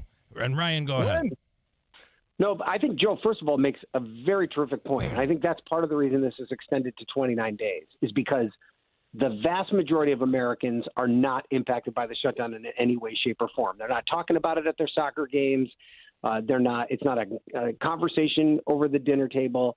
But that is going to change pretty quickly. I mean, when these SNAP benefits go away at the end of the month, when air traffic controllers continue to call in sick at mass numbers, if you were at an airport holiday yesterday, travel, you saw them walking the picket lines. Yeah, we're going to see holiday travel impacts. I'm going to go do a story today, and this seems kind of trivial in the grand scheme of things, but there are liquor companies and distilleries who are rolling out their line of holiday drinks and liquors that they're going to offer. They can't get any of those approved because the agency that's in charge of that is shut down and can't approve it. So it could mean a whole line of holiday drinks will not be available for people for their holiday parties. So there are small and big examples of this. As an anecdotal note, obviously it impacts us a lot more here in the Washington, D.C. area than it may in other parts of the country. But I was at my son's Boy Scout meeting the other day, and we basically cannot plan a single thing related to out there, right, into the next year because it could be impacted by the shutdown. And the big change comes between now and Thanksgiving. We'll see what happens. Joe, we thank you for the call. Ryan, as always, thank you. We'll do this again next week. Thank you. Bye, guys. All right. Have a great week. Gotta go. We have news coming up next, top of the hour. From the Stanley Theater Studio, WIBX Utica, Rome. WIBX 950 and 92.3 FM, celebrating 100 years. It's only 6 a.m. on the West Coast, but it's just about bedtime for President Trump. I'm Dave Anthony, Fox News. He's in South Korea, where it's 10 p.m., and he wrapped up a day of talks at dinner with that country's president and other leaders from the region. We made our deal. We pretty much finalized a trade deal, and we discussed some other things having to do with national security. And when the president wakes up tomorrow, South Korean time, he'll sit down with China's leader, Xi Jinping, for talks that'll include a big focus on tariffs. The U.S. and China have been locked in a trade war for months. Beijing has responded by blocking rare earth minerals, which power everything from our mobile phones to cars to fighter jets. Trump also wants China to resume purchasing American soybeans. Last year, China purchased $13 billion worth from American farmers. This year, zero. Fox's Lucas Tomlinson in South Korea. They're still assessing the destruction Hurricane Melissa did in Jamaica, hitting as one of the most powerful storms ever with 185-mile-an-hour winds. 3 deaths are reported there, along with a lot of damage and flooding. Melissa is now hitting Cuba and then the Bahamas. We're very concerned with the Bahamas. These are flat-lying islands, which is different than the monster that we were facing with Cuba and Jamaica. There's nowhere for the water to go, and we are expecting possibly up to an 8-foot storm surge with intense rain. Fox Weather's Britta Merwin. The government is shut down for a 29th day with no end in sight to the standoff in Congress over funding, so a lot of federal workers remain off the job unpaid. Those deemed essential keep working, but also without pay. Joe Segreto is one of them, an air traffic controller, and he tells Fox. The pressure is real. We go to work and we speak with people. That's all we talk about. It's a distraction. You go home to your safe place, and it's a distraction there, too. Some controllers have been calling out sick or getting second jobs to make ends meet. That's led to a lot of flight delays, more than 12,000 Monday, yesterday, and this morning. Another concern, the SNAP food assistance program will run out of funding, so Americans who need food stamps may not have them starting Saturday. America's listening to Fox News. This month, Pure Talk is supporting Canines for Warriors, a terrific